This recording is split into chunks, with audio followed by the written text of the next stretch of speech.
Well, I guess it's good to know that all the stuff that I did trying to fix this with the router restart did absolutely nothing. Awesome. Well, Fantastic. we gave it a good effort, but it's okay. It's Pathfinder. It's gonna College try. Yeah, I gave it the old attempt. Tried, didn't work out. Meh. Such is life. An attempt was made. In the grim darkness of the far, far future, there is only Big Dave. Do you have the character sheet? Yeah. Okay, cool. Just The making good sure. news Make sure you is A, we're getting a tech guy here tomorrow who will proceed to do nothing and then leave. And B, I only have this internet for less than 1 more week now. And C, we're gonna play fucking Pathfinder, so I don't really think it matters if we're dropping frames every now and then, because this As long as we are alive, I this mean, visual medium only technically matters. It's yeah, you're gonna hear dice rolls and shenanigans and idiocy. So I thought it would be a good idea, seeing as 2nd edition is all new and whatnot, and fucking none of us know how to play it because it's new, Yup. that we would just create absolute throwaway characters, complete utter throwaway characters, and just do a one-time one-off where You we should know that I love this character. okay. The party proceeded to put significantly more thought and effort into their characters than it's going to take us to play this session, because that's just how they do. I didn't. You said make a trash gremlin. I made exactly that. They also took that very literally. I said to make a trash gremlin because we needed some throwaway characters for a one-off, and I didn't want, all this time spent on backstory and hooks and whatnot. So let me, first of all, get you fine gentlemen here the backgrounds. I guess I should open Sirenscape. I didn't bother making a Sirenscape set for this, but I'm sure I can just find stuff in Sirenscape that will work. And can deal with all sorts of things. Whatever this'll- you this'll need, be fine. I'll make it happen. This will be fine. There's no way this goes wrong. So let's go ahead.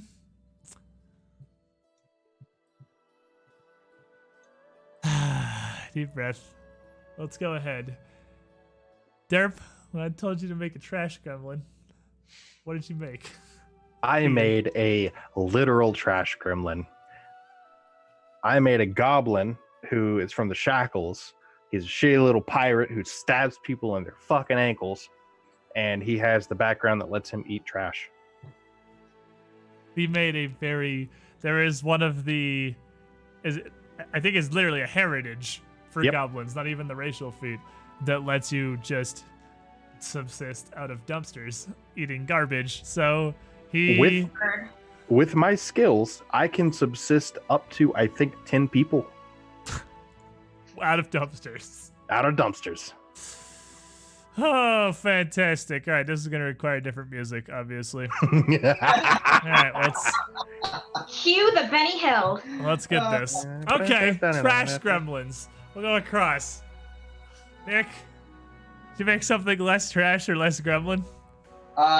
Maybe less trash, not really less gremlin. So once I heard that that Dirk was gonna make a goblin and realized I have absolutely no respect for goblins as a player character race, I decided that it would be great if I jumped in the bandwagon too. So I must make a goblin as well, and this goblin is Gug, the ranger, who basically he's technically a ranger, but really he's more along the lines of I live in the woods and I have a dog, and he wants to be able to ride his dog, but his dog's really small right now, so he had to go out and buy a bigger dog that he could actually ride. So he has 2 dogs. He has his dog Favorite and he has his dog Other Dog, and so Other Dog doesn't really take too kindly to him though, so sometimes he's a little hard to control. So I have 2 goblins. And for our intro to 2nd edition adventure, you brought me a character who has both a mount and an animal companion. And I hate you. Bryn. Trying to learn 2nd edition. Bryn. Get in the deep end, Squid. Get it deep, Squid. Bryn, what do you have? Well, I mean, totally not related to their goblin characters. I too have a goblin character. that is a Titan Mauler, so I can use weapons. Oh, my name's Dud, by the way. I'm a Titan Mauler, which means I can use large weapons. Even though, I mean, I'm quite a stout. One of my favorite removals from second edition is the distinction between small and medium-sized things. So you're a small-sized creature wielding a large-sized weapon. Tree. Just fuck it, Paizo. Just fuck it. I don't care. Just they're the same. Your weapon probably weighs twice as much as you. It's a great club. It's a large-sized great club. And it's basically just an 8-foot-long tree. But whenever it gets broken, I carry around a great axe, just in case, so that I can cut down another tree. Not to fight with, to acquire a backup tree. But because God. this makes me rather clumsy, because I'm carrying this huge weapon, I'm going to be wearing some full plate metal armor that's just a trash can. So that I think it's a breastplate, I think, myself. not actually full plate. Oh, I was breastplate. gonna say, goblin. Okay, breastplate. So you are a goblin wielding an actual whole-ass tree from a trash can.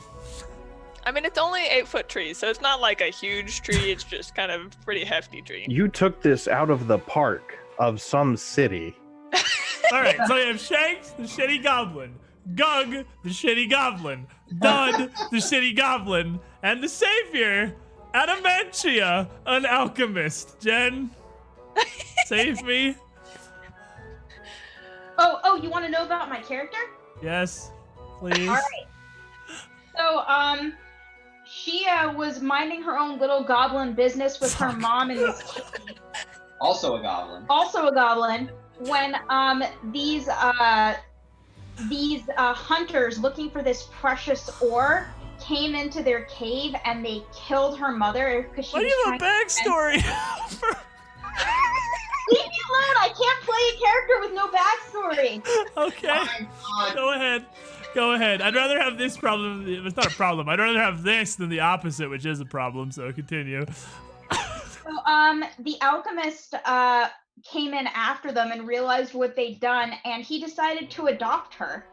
So she's like this little goblin that was like raised by like this alchemist who is a member of the nobility. So she's trained in alchemy and science and heraldry lore, and she speaks 6 languages, and she's brilliant, and she totally doesn't belong in goblin society, but it's her goal to raise them up to the level of humanity so that they get some respect. Oh. I'll take it. It's only technically a goblin. I'll take that one. And she has to deal with us. We'll take it. She has to deal with trash can true wielding idiot, Stabby McRogue, and favorite dog and other dog. Evie Yeah. McRogue. Stabby when caught. And, yeah, so she has taken this motley crew on to try to civilize them. Take Is one. that what we're doing? Yes. Is that how we're a party? Yes. So, chat, before we begin here, this isn't a goblin campaign. This isn't like we be goblins or anything. This is Squid made the mistake just of a saying regular trash gremlins. campaign run by 4 goblins. So Google hero. God will help.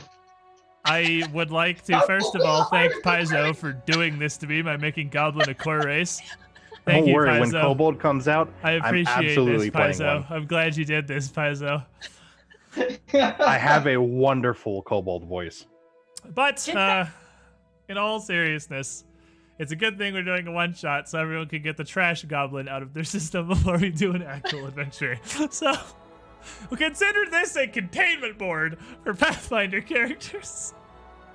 Although Knock Knock is definitely my favorite character in Pathfinder Kingmaker, and he is the shittiest of trash goblins. The absolute shittiest of trash goblins. All right, goblins who are just heading out into the world to do regular, not goblin things. I did have some small amount of advance warning for this. So while I was setting up, I did get to make us a new scene here. Where is the one that says... Which one is the thing that says God's Mouth Ossuary? What thing are you? Oh, it's So, okay, Doug, what part of the country are you from? The wooded part. I made this because obviously I don't have a proper splash for this crap I threw together.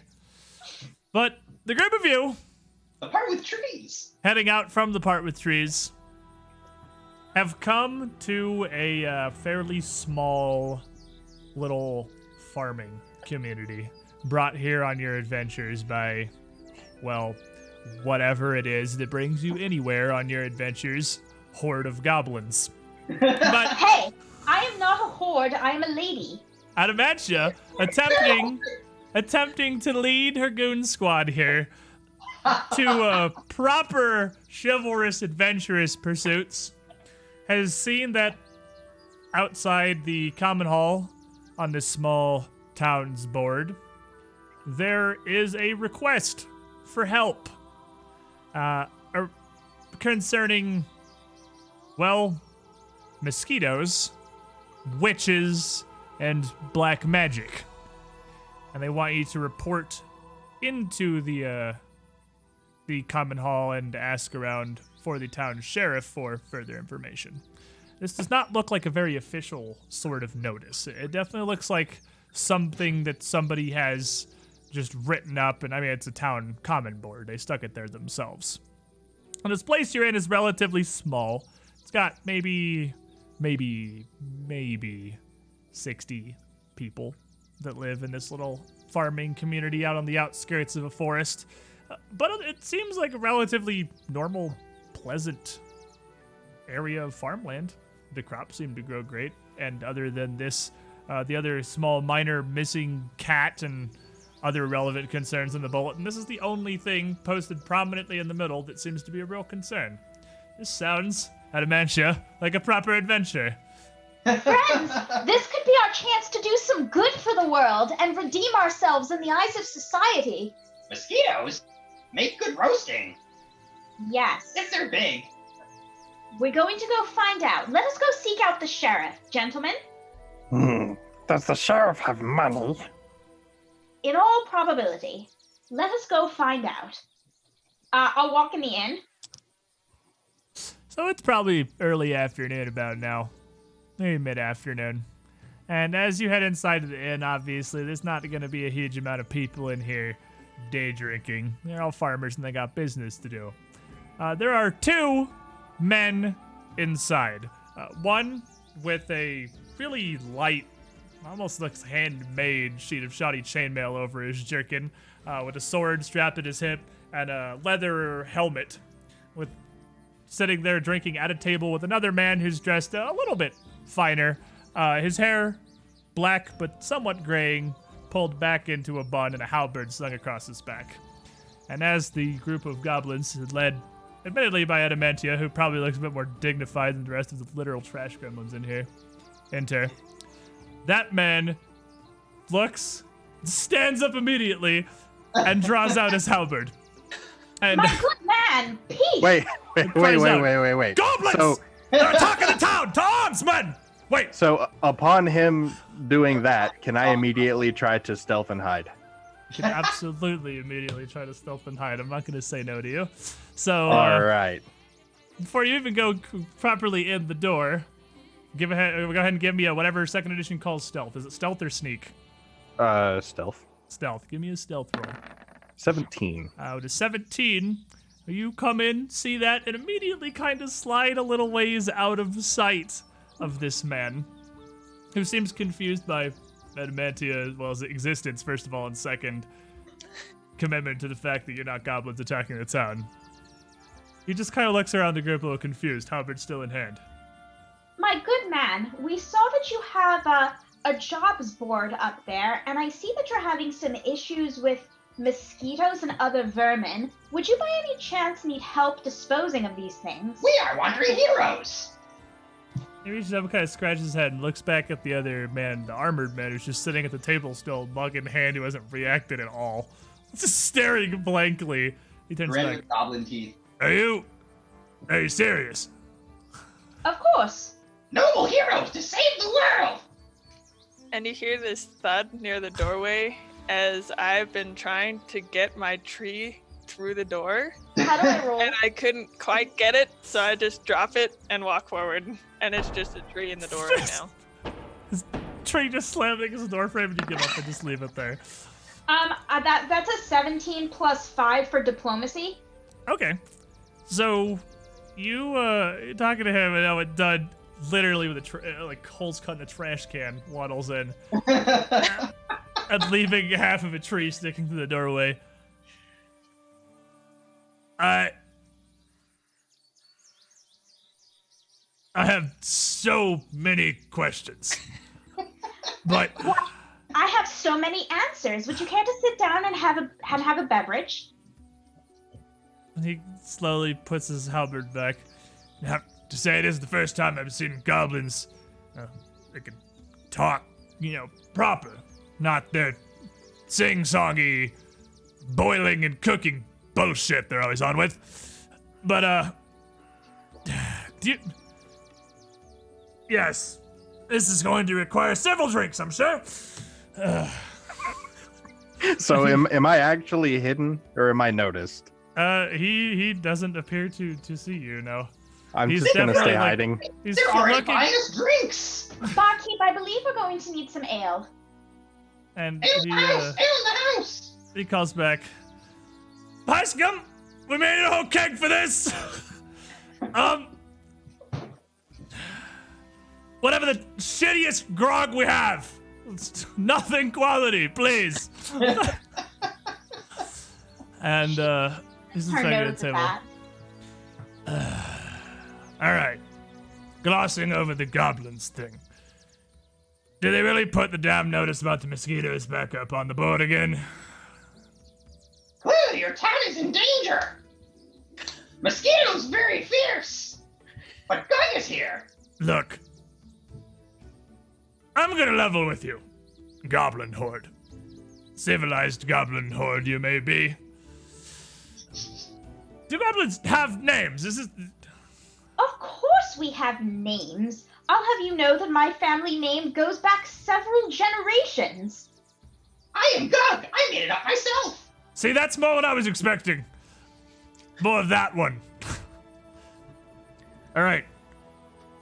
Gug et al. I don't think there's really a problem here, and some of the townsfolk here have been claiming there's been an outbreak of mosquitoes. It's the summertime. This land to the north of our town used to be a great swamp. There's must be billions of them still living in the trees. It's a thing that happens. I don't see any reason to really be concerned about it. But he stops and looks like he seems to consider for a second. You know what? This may actually be exactly your speed. Here, if you want to help, want to do what you can, why don't you? Can goblins read? If I write you directions, is this gonna be something you're gonna understand, or? I speak 7 languages. I assure you, if you write me something, I will not only be able to understand it, but translate it back to you in any language you might name. And Gug is very clever! All right, so I'm gonna use drawings, and he grabs a sheet of paper and a pen and starts writing out. All right, so Shanks will strike now, and I'm going to sneak up on him while he's writing things, and I want to take some money from his wallet. Okay. Well, Everyone else can see me doing it. Because I'm not like this. I'm not hidden from you guys. He just can't see me. So what is pickpocketing now? Is that deception? Thievery. Thievery? Oh, thievery got to remain a skill. That's right. Thievery is a thing. All right, roll me a thievery check, my friend. that is an 11. And as you reach up to this man's coin purse on his hip and just stick your hand in it. coins a-jingling. And he immediately turns around and just backhands you. Get back, you gross little creature! Yes, this is the perfect for your group. Alright. You follow these arrows to the northern end of town. Near the edge of what used to be the swamp, there's a wheat farm. Alright? The farmer there, name is Carl. Carl. Can you remember that, goblins? It's a long name, but it's okay. I'm used to humans. Yes, I think we have Him, it. the man and the Madamantia both sigh almost in tandem. Will Carl have coins and no slapping? What you're going to do, you're going to help Carl with a bit of his livestock. His neighbor moved out away from this swamp, from this mosquito plague. I thought with him deciding to up and leave out to Prinsaris, perhaps we wouldn't have any further concerns with this. But the calves, a litter that they took when they left, some of them weren't healthy enough to be worth transit, and Carl's been complaining that attracting the mosquitoes. Go up, talk to Carl, see what's happening at the abandoned farmstead next door, check out the cows, do whatever it is you goblins want to do, and then maybe coin, you strange little midget, he says, looking at Shanks. Okay? Hey, Carl from cows. We can do that. I think this is what you would call a proper sting.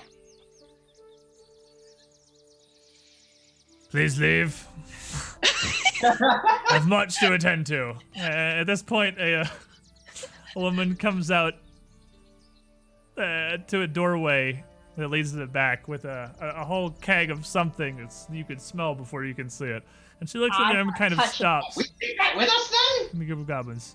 No, you don't bring this with you. This is for me to handle whatever it is you're going to do with Carl and the cops. All right? If you do a good job, when you come back, maybe grog. Deal? Grog? I not know grog. Who grog? Come along. Grog is good.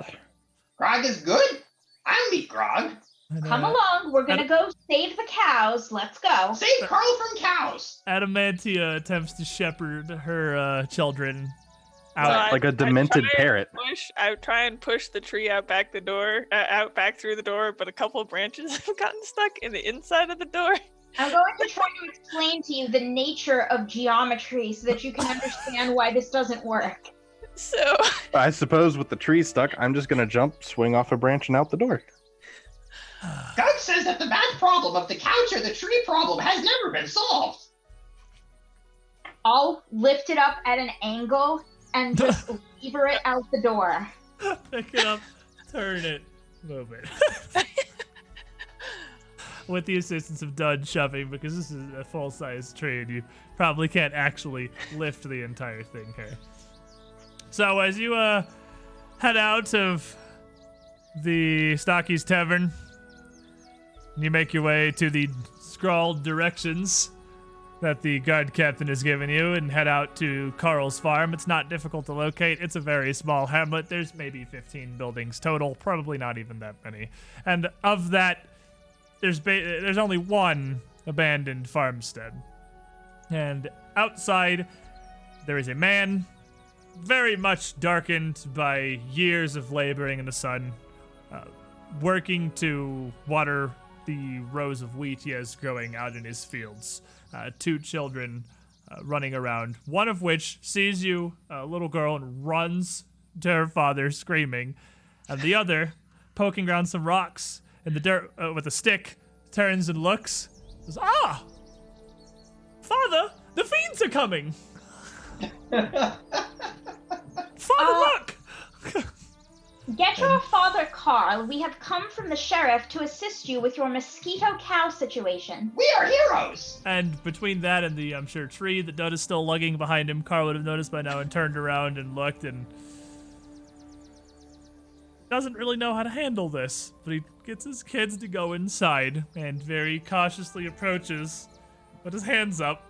I hold out my hand for him and go, "It's a pleasure to meet you. How may we be of assistance? I hear you may have a mosquito or some other pest problem. We were sent here to help you. Adamantia, why is it a sting? Well, you see, he looks taken aback for a minute. That was a while ago. Remember how I did conversational etiquette, where if there's a question, you should ask it very near when I actually say it. That way it doesn't come out all awkward in front of strange people. But I was just thinking about it.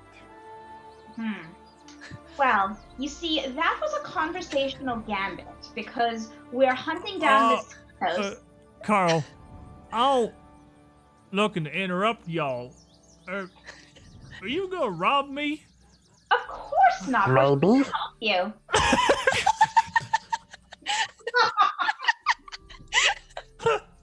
Okay, this is not his reaction.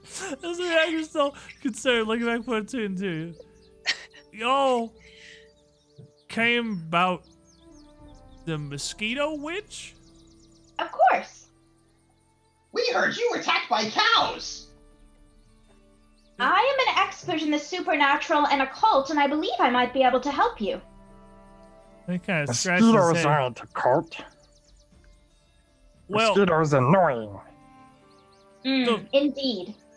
well, it's the plague, 'cause we ain't done our sacrifices out on a hill for the mosquito witch. No, Since the druid left? Don't say the S word around my colleagues, please. Okay. So, yeah. How much do you not from? You ain't people. And he's looking down, real confused about how to talk to goblins. We are not people, but we are creatures who share this world with you, and we can help you. We are heroes. Well, did they tell you about the mosquito witch? They You were. tell me who to stab. You give me coin. No, we can't.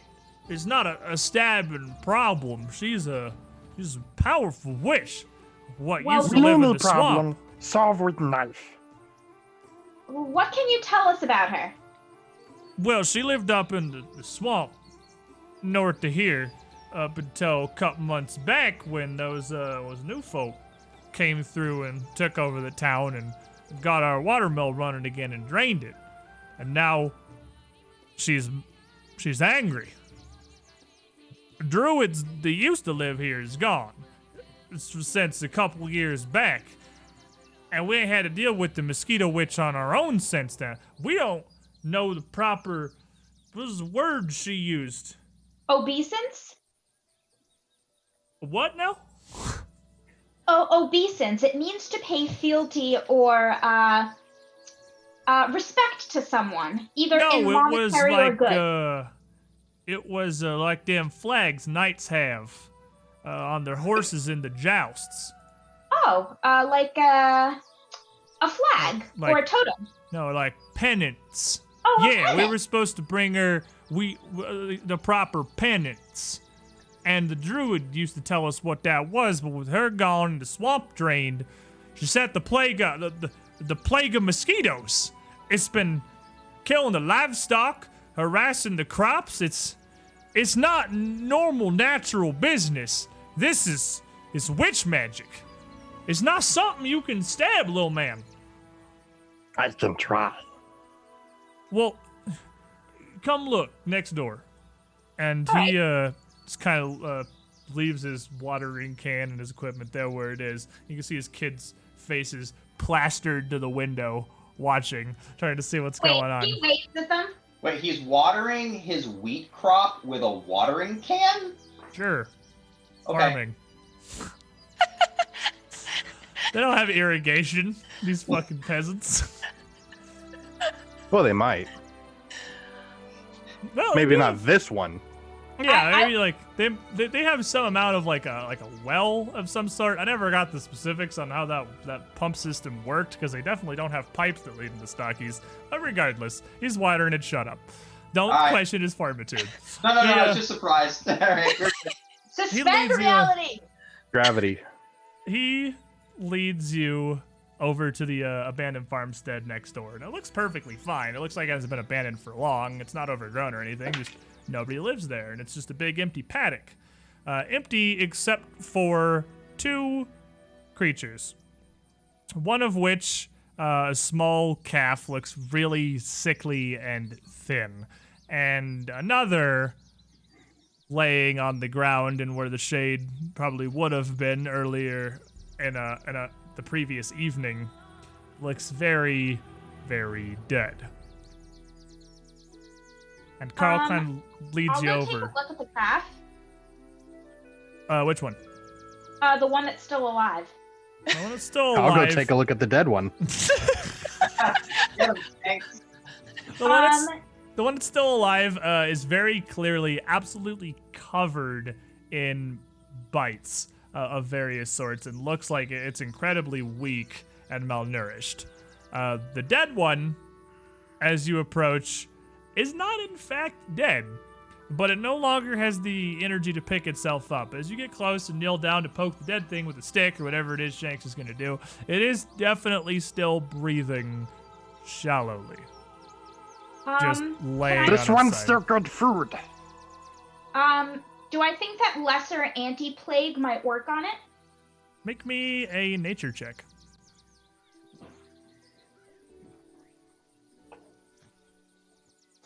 Because anyone can make anything now. Give me a second, and then I'll just tell you what my score is. Alright, so 14 on the die. And my nature is +4, so 18. Are you trained in it? Is that with the trained thing? Yeah, I am trained in it. Okay, so with an 18 on your nature, if that already includes proficiency and everything, I mean, you're good regardless.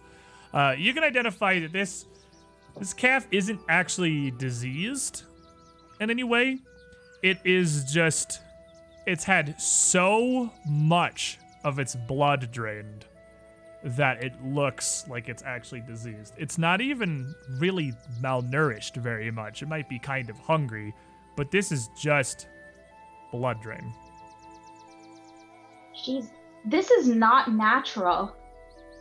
These calves aren't infected or anything. They've just had so much blood drained from them from mosquitoes that they're literally bleeding out. That's what I've been trying to tell our new town guard, but he ain't gonna listen. He don't thinks the mosquito witch is just here saying stories. Well, he is incorrect in this particular case. And the other one, as you're looking at the one laying on the ground, are you like inspecting it at all, Shanks, or are you just kind of over there?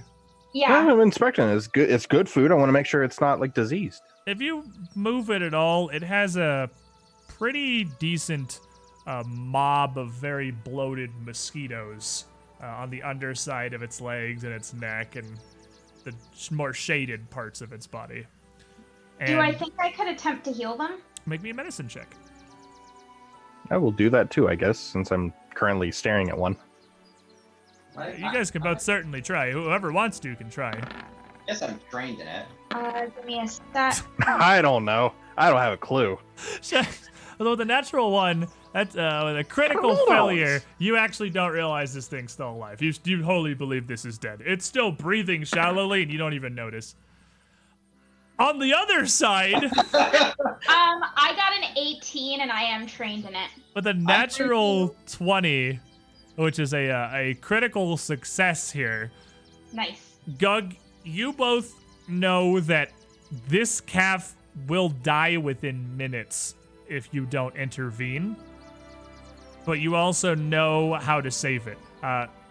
With the information Adamantia gave you about just the blood loss and all these mosquitoes that are on it, it needs to be fed, it needs a warm blanket, and it needs to be brought inside. We need to feed him. We need to get the mosquitoes off of him. We need to bring him inside and wrap him in a blanket, or else he'll die. God knows this. It's God lost is so wider than much the way blood, it's it's born. actually like freezing to death out here. So I'll do just that. I'll wipe the mosquitoes off of him. I'll wrap him in a blanket that I have in my pack, and I'll bring him inside, and I'll start giving him some milk. So you bring the calf inside, and Carl kind of follows.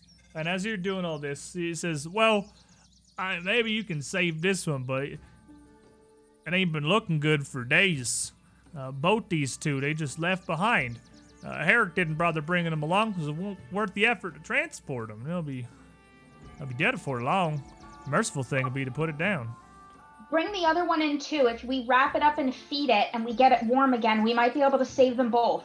Does Gug think that the other one's has any chance?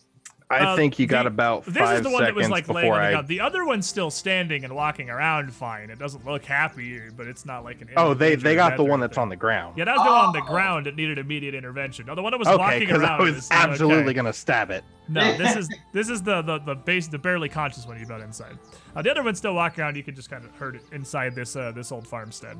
These cows abandoned. They belong to us now. No, dear. Well- That's not the way possession works. They belong to this farmer, and we're helping him. I mean, no, they ain't mine. They were Not Harry's, Carl's and cows. he moved out to Pensars. They're They're abandoned. They're ours now. We have emergency food supply. I start feeding her and keeping her warm. Is she improving? It does start to move a little more. It takes some effort to get the calf to drink at all. But once she does, it seems like it's going to be okay. It's definitely not happy, but it seems like it's going to be at least okay. And Carl sneezes, you can do whatever you want with them. Give them another day or two when the mosquito witch's plagues come back out at night. They're going to be gone. Well, why don't you keep them in here, keep them warm, and keep feeding them this milk, and we're going to go talk to this mosquito witch and make sure this doesn't happen anymore so that your livestock are safe. No, our emergency food we take with us. We have to leave them here or else they'll die. But I named them. That one's veal, and that one's roast. Dud's just standing in a trash can this entire time with a tree. Talk about what to name them later. First, we have to go be heroes, remember? We are noble heroes. Which way is this swamp witch? Well, no one ever been out to talk to her except for the druid done brought her the penance. If we knew where she was, I'd at least make the effort to beg her mercy, but couldn't tell you. I don't think I anyone find left her. in town knows. Gug can find anything. Gug and favorite. Well, we're going to go track her down. You take care of these two calves, and we'll come get them when we come back. Don't lose them. They So belong to real us. quick before we split here, as you're trying to nurse this other calf back from the brink of death to at least continue being alive for now, and looking over it further, once you shoo away just the flock of mosquitoes that were taking a free meal, you notice much larger bites.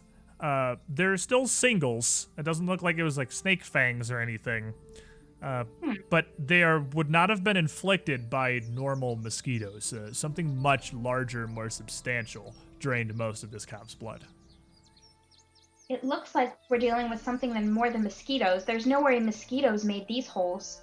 Whatever made it, it looks stabbable. If it's bigger than Skamitos, I can stab it. Well, now we have a goal. That's excellent. Let us be on our way. So you leave the calf in here with Carl, and Yep, where And are I leave you? it some milk. Leave it with some milk. Where are you heading? What's our plan here? You say that you can track something. Gug can find anything. Let's try and see if we can find a dwelling on the outskirts of this town that maybe they wouldn't know to look for. Let's see if we can track her through the swamp. As you're talking, you hear the incredibly panicked screeching of horses on the edge of town. And as you all turn to look up down the one main road that passes through this little farming hamlet, a carriage pulled by a pair of horses that are in a full, like absolute uncontrolled gallop, sprint towards the edge of town at an incredibly dangerous speed. Both horses, even from this distance, they're a couple hundred feet out, appear to be bleeding profusely from all over their body, more or less. Is there like a coat of arms or anything on the carriage? That you would not be able to see from this far away. You can just see panicked horses and blood literally like being flung out as they gallop wildly forward.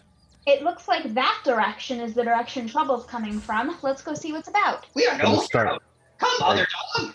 Time to start running off towards the town again. And as you know, like the town, like the outskirts of town, this farm is on the edge of this small area. The town's maybe like 100 yards across total. It's really little. So any onlookers will see that these panicked horses are. Any onlookers will see this immediately while being chased by goblins. Yep. And they're coming towards the town. They haven't reached the town yet, and the carriage is like careening, bumping across this uneven road as they full tilt sprint towards the town. And as this gets the attention of various farmers and commoners around to come out to look and gasp in concern, you see the driver barely holding on to the front of the carriage at this point, being flung around the speed, who just calls out, screaming over the horses, "Someone help! I can't slow him down! Help!" Go to the rescue! Yeah. I'm gonna So kick you my have dog into a full sprint to try to chase after them. Well, they're not. They're coming towards you. They're coming towards the town. They're like a few hundred yards from the town. And God will get there very quickly. So as you sprint towards them, you've got a couple of options here for what you want to do to save this carriage. Do you have any great ideas as you run forward, Gug? Well, let's see. These are. I have an idea. You'd definitely be These the are first to horses. get there, riding your little tiny wolf. The first thing that occurs to him, obviously, is to stick him with a lance. But that's probably not going to do anything, because then the horses will die and the carriage will crash. What Gug's going to do is he's going to come alongside the carriage and try to use the blade on his lance to try to slice the horses free. Okay, so you're gonna try to release the horses from the carriage to slow it down. So the horses will run off in panic, but the carriage can slow down. As you're getting close to it, the horses are so wildly all over the place, you can't safely get near enough to them to reach with your goblin lance. You'd need to try to at least calm them down somewhat first with a nature check if you want to go for that. I could try that. And what I'll also do, I don't know if this is going to give me anything about it, but Favorite is a wolf, and Favorite is able to keep up with me. So I can try to have Favorite maybe try to corral them from the opposite direction so they don't shy too far away from me. Okay, fair enough. All right, make me your nature check.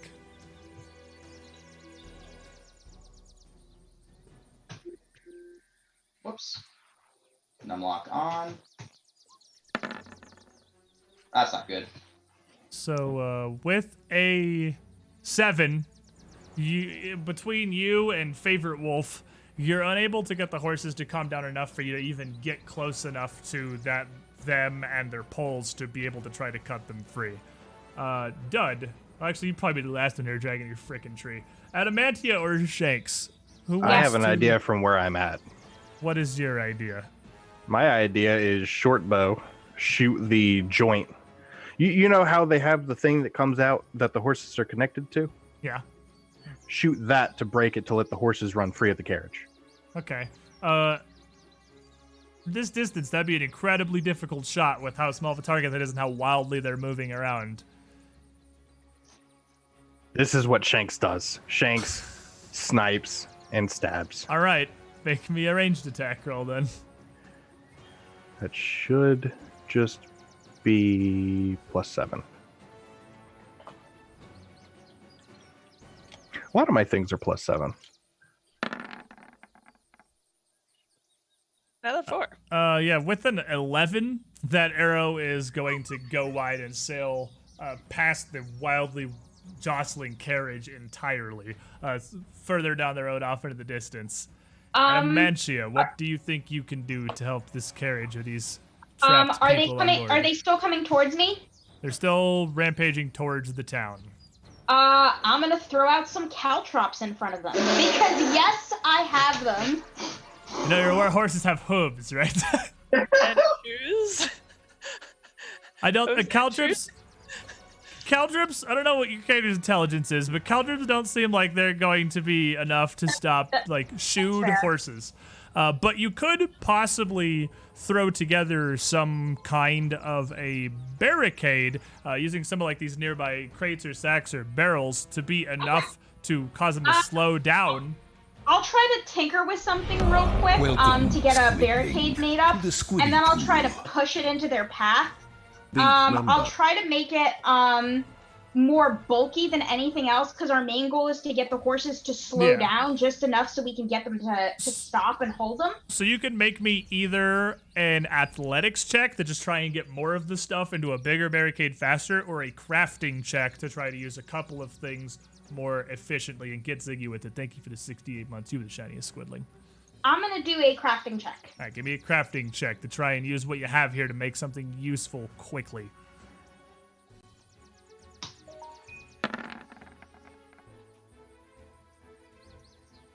With a 12, you're going as fast as you can, trying to make something that'll deter them. You're not positive this is going to help, or if they're just gonna be able to, or just gonna barrel through it in a panic. Dud. Okay, so I lug my tree out of this house. Oh my god. And so this is how it works. So Gug is corralling them into a straight kind of line. The barricade is kind of like generally where we want them to go a bit. Last line of defense. And so I'm going to throw my tree out in front of them. And while they may spook and not go over it, or they may go over it, the carriage will not. Are you gonna try to jump onto the carriage? Huh? Wait, what is this leading towards? Are you gonna try to jump onto the carriage? No. I'm throwing the tree. Because that is one of the hard listed things you can try to do if that's where this is going. Like. Well, I mean, now that I know that, no. I'm just gonna throw out the tree in front of it, so either they spook and turn real harsh and tip the carriage sideways, hopefully breaking the connection, or they jump over it, the carriage hits the log, and then breaks the connection. Okay, so you want to try to scare the horses more, but like in a way that will hopefully be useful. Because the carriage the connection is only so strong. If they spooked going forward and did a right angle turn, the carriage would just. All right. So I have no idea what skill an intimidate check is in second edition. Intimidate. Is it just a skill? Is intimidate just a skill? Because I don't have the downside of me learning this. The new like NPC and monster stat blocks are great. But intimidation, they diplomacy, don't have and deception. Stats. Would There's that not be stats. like a ranged attack? I think you're trying to like spook the horses. I have literally been looking for rules for what I thought you were trying to do, and I'm gonna be honest, did not listen to a single word you said. That was like 2 paragraphs. Summarize what you want to do in less words, because I'm trying to figure out what I'm gonna have you roll. In front of the horses, and either they're gonna turn and it's gonna break the thing, or they're gonna jump over it, and the carriage is gonna hit the stick and break it off. So let's go with athletics to see how if you can chuck this stick effectively enough. Okay. I could not find rules for where I thought this was going and listen to you at the same time. I'm sorry. Okay, so this is a 12. So with a 12, you take this massive log and you huck it down towards where the carriage is going.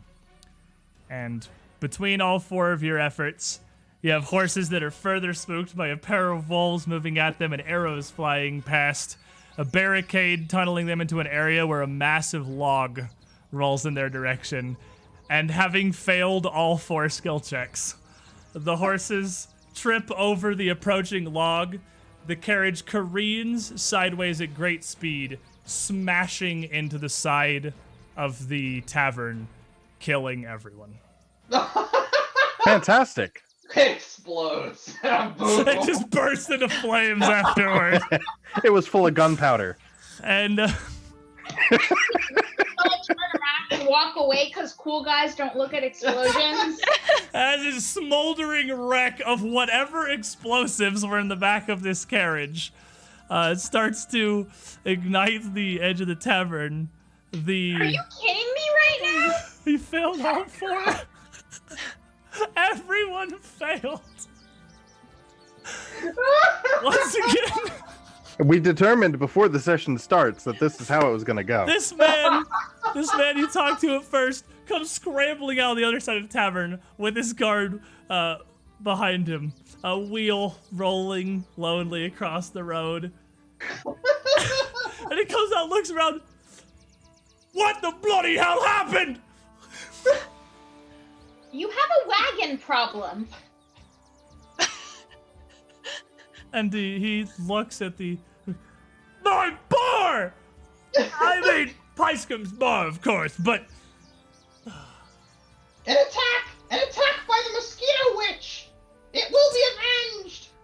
And as you yell that out, all of the surrounding commoners and farmers watching start to mutter among themselves in terror. And Carl, having come to watch this, calls out, "I done told ya! We drained the swamp! It's the curse!" And this man waves his hands, "There is no mosquito witch!" There is most certainly a mosquito witch. Don't listen to this man. Todd is doomed unless we save you! What? Oh, goblins, come here! That was the- Are there any trees between here and there?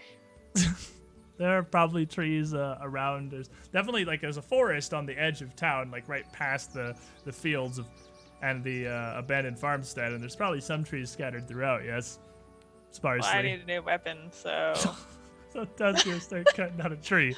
The other three goblins are gonna approach. Tell me, you didn't do this? You don't have a carriage, you goblins. What happened?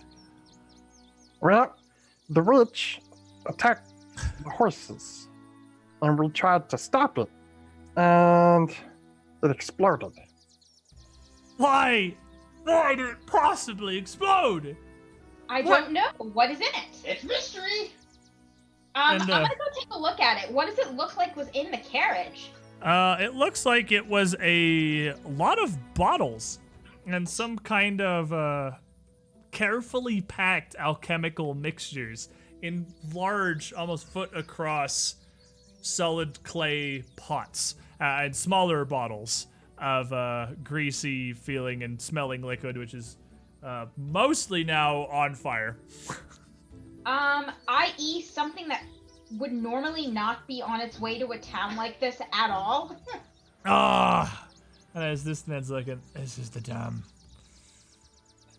This is what the alchemist from Lothido was sending down to help them with Jamis. Nope, no. There's a town to the west, cursed plague of spiders. Don't worry about it. What? I didn't know that was today. They were shipping this out there. They were trying to blast their way through some of the worst of the buildings and clear out some of the webs of the fire. But somehow the carriages have to crash into my inn. Of course, it's the one full of God's damned explosives.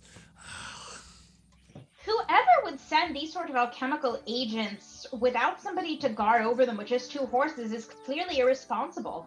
Well, there's not. I don't know what happened to cause them to crash.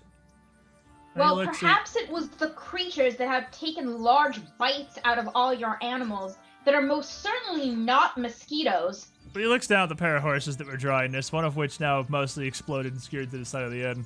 But the other one, who maybe was knocked loose by the tumbling log and is just kind of dead from impact near the inn.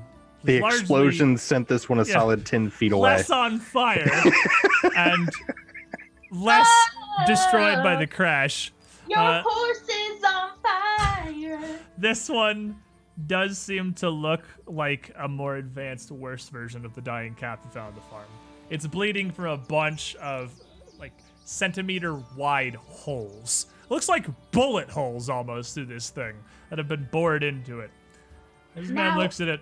That might be a mosquito witch. If you have a curse of spiders, why can there not be a curse of mosquitoes? Because the spiders are an entirely different thing that I thought we were in the process of dealing with. That was a cursed baron, coven of hags, different situation. They don't even live here. The process is across your tavern. The poor hard life of a small town fantasy sheriff. Look, Sir Rostam and his friends dealt with the worst of that before they lived. There's a cursed baron that used to rule over Jambus. Again, like I said, irrelevant to this particular adventure. But this is simply a callback to the campaign we run elsewhere. Don't worry about it. But this is a new thing. Alright. So you now acknowledge that there is a mosquito witch and that you need help to get this mosquito witch and that perhaps we can help. Maybe Lamashtu is around. Oh my god. If there's Lamashtu's blessing here, that's the last thing we need if there's a mosquito witch. Abadar be damned. Why did I agree to be a guard here? Alright. My career choice is notwithstanding. Correct. Another pair came through here last week. They're self-styled heroes, following in the steps of, the Tribune, and their group. They went out into what was once the swamp, and now the forest north of here. Never really heard back from them. Just kind of figure they've decided the entire thing wasn't worth their time and left. Or they could be dead. Well, it's entirely possible. I'm starting to feel like maybe this superstitious nonsense is slightly less than superstitious nonsense, and perhaps this merits a follow-up. And perhaps we could follow up, and there might be some payment in the offing. Should we solve your problem, that is. We should get their pay too. Right, how about this? Good for you, and your friend is busy cutting a tree down for I have no idea what reason. He seems oddly attached to dragging trees places. Whatever goblin traditions you follow, see if you can find the pair that headed out into the northern forest previously. See if you can find the source of whatever this is. Hopefully not a witch. You know what? Hopefully it is a witch. You can just kill a witch, ideally. You're goblins. You're good at killing things, right? We can stab them. Perfect. Stab him and shank him and shoot him. If there's a witch, stab it until it stops being alive or agrees to stop doing whatever they're doing with these mosquitoes that may actually be a problem. Have diplomacy.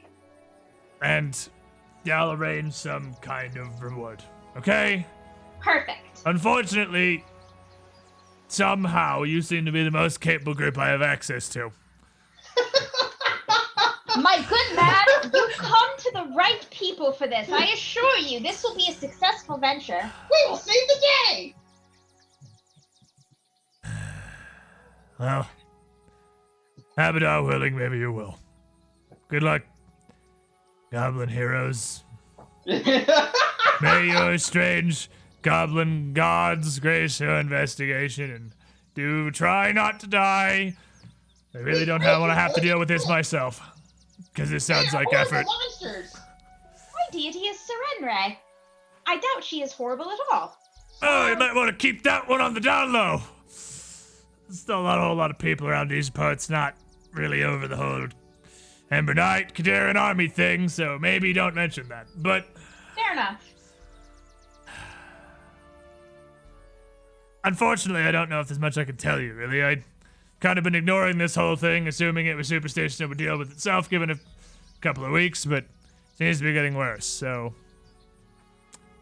good luck, I suppose. We will fix it. Come, gentlemen. We are adventuring now. He turns around to look at the smoldering carriage inside of his tavern. I'm gonna pick his pocket again. Do I think there's any any alchemical reagents that I can Thought that haven't burned, probably, or exploded. With a 20. With a 20, you manage to pull a pair of gold pieces out of Bubo's pouch as he's looking away. You should never look away from Shanks. And he doesn't seem to notice as he's preoccupied, realizing this is what he has to deal with now. And off our lads go on their adventure into the heart of the forest or whatever. It's not a swamp anymore. It's a forest now. It's the very moist forest that was a bit more of a swamp really not terribly long before. All right, so while we're walking, let us recite the historical facts that I taught you, and let's see if you remember the alphabet. No, have to track carriage. Find out where it came from. That's what Gug's trying to do, by the way. Follow the Yes, carriage. I definitely need a check to follow tracks from somebody. You're gonna need a survival check from someone. I can do that. Gug the ranger. Let's get your survival roll here. Plus. Aren't there things that we do in 2E that are like 19. active things that we're doing while we're... Yes, that's what I'm going on. I'm starting with him because he is tracking and he's trying to follow a trail here. So that's what he is doing. But yes, Brent is correct. As you make your way through the forest here, we have what's called exploration mode, which is an actual like gameplay thing that happens in 2nd edition. And the way that this works is you each tell me what it is you are doing. Each of you can do one. It's called activity. It's called as you're exploring through the forest. Gugs is going to be trying to find any track or sign of these two that have been sent out into the forest previously. So he's making a survival check to, track. Dud, what do you want to do? I was trying to find the page of where the activities are so I can... If you have the PDF for the core rulebook, I have no fucking idea. I'm trying to find it too. Okay. Because the things in the index that lead to exploration are not that. So why don't? Okay. I mean, you can also just whatever. Just tell me whatever it is that you want to do, and we'll. So I'm gonna be looking at the surrounding trees to gauge their quality, but I'm also going to be looking out for enemies that are attacking. So I'm going to be looking at trees, and if I just happen to see someone, I will happen to see someone, but I'm really looking if there's any really good trees around. Your main thing is definitely primarily on the trees here. So as you're looking around, you are going to search. Sounds like the most recent I found it. It's on 480. Okay. You are going to search. And you are going to continuously basically be taking the seek action over and over again to try and, find good trees or anything else that looks like it is dangerous. So both of you two, tracking and seeking, have to move at half speed. So you are both moving 150 feet per minute at about a mile and a half per hour through the forest, which means for the group to follow, they're all going to be doing the same thing. Shanks. I'm going to give you a wild guess as to what Shanks is. Is it sneaking? Yes. Cool. Remaining hidden, hiding, whatever the term is, but sneaking. So what you can do, you can take the scout activity, and that means that you are up ahead of the group, watching for danger, trying to see if there's anything ahead while keeping yourself hidden. And that will give the party a +1 to initiative should something happen. Everyone will get a +1 circumstance bonus because you were at least a little bit forewarned. And that would mean I just roll a stealth check? You don't need to worry about it right now. You're not stealthing from anything. If you get into combat, your initiative would be stealth, though. Okay. Adamantia, how about you? I am going to be lecturing them on the history of alchemy as it pertains to the reagents that I found in that wagon, and trying to educate them about the various uses for them. So I hear wah wah wah wah wah. Wah. So, I don't really know what that would be. You're just walking along, just trying to enlighten your goblin friends. I really Trying can't to- help them track or do anything. The least I can do Yeah. is broaden their minds. Just focus on your studies. I'm Focus on glad their I'm far enough studies, away rather. not to understand what's happening. Try to make them have a little bit more of the smart. So as you make your way through the forest, as you're following, you eventually start to pick up a bit of a track, Gug. It looks like it's not common for people to come this far out, but the ground here is very soft. It looks like if it wasn't a swamp, it hasn't been a swamp for that long. It's not like it used to be a swamp a couple decades ago. Maybe it used to be a swamp a couple months or a year ago. The ground here is still very soft, fertile, almost like a continuous thick mud, which makes it actually relatively easy for you to pick up the tracks of what appears to be the only person who's come through here in the last couple of weeks. Okay. Gug, have you found something? I got it! They came this way. Tracking is easy, because Gug is amazing. Well And- done. As you make your way further following this, after about 15 minutes through the woods here, you're only really about a half mile out inside this very thick forest and away from town. You hear the barking of a dog. Very, very distressed barking / howling of a dog. And it seems to that be a in the puppy? direction the trail is leading. Of a dog? A dog. Like a dog. Like the animal that is a dog. A horde of goblins. Sounds like a really, really upset puppy. I might get other dog. So we're heading towards the barking dog then? Yeah. Oh, yes. All right, so as we all continue onwards, trying to find the source of this distressed barking and howling, you come into a not so much of a clearing, it's just a little bit of a slightly more open area. And I'm going to bring us here. We're down at the southern end of this.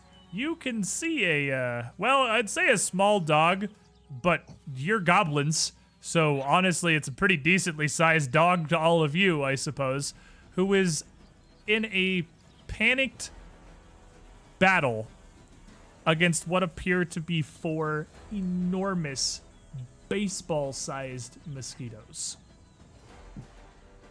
Oh, I got me a slingshot right here. So we're going to have a little bit of combat. It's not initiative anymore. That's no longer a stat. That's not a thing that exists. So your initiative is going to be based off more or less the activity that you were taking as you made your way up into this clearing. Dud and Adamantia are both more or less just exploring. So you guys are I'm going... searching. Thank you very much. Well, yeah, searching, exploring, walking along. You guys are both going to use perception for your initiative. Okay. And I'll Okay. just add you guys, and we can as zeros, and we can put this in manually. Gug, you are following a track and leading here, so you can use survival as your initiative check. And Shanks, since you're a little ahead scouting up in the trees, you can use your stealth as your initiative roll. Since Shanks was scouting ahead, all of you get a +1 to this roll. Oh, sweet. Yeah. And you should be able to just click on the table and add it in. Okay, so mine's a 10. You should be able to just click on the table and click add it in. What do these guys use for perception? Well, I Okay. thought we were gonna read it out anyways. Okay. I mean, we're not podcasting this. I guess it's a good habit, yeah, but we're not podcasting this. It's We're not just working playing. for me.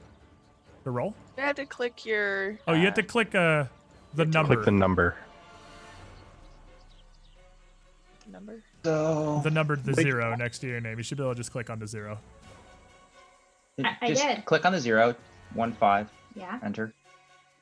Hey, Oh, see? Okay. Got him. Look, Alright. I didn't press enter. That was the issue. Oh yeah. Also, then press enter. Yes. Okay. If someone else adds a number before you press enter, it makes you. Yeah, have to it start actually does get a little awkward when everyone okay. is trying to add them all at first. Because yeah, if somebody else enters, it actually boots you out of your selection. Oh, got it. Noted. He said do it again. Welcome, All right. Squidlings, Shanks. to the Squiddy Pool.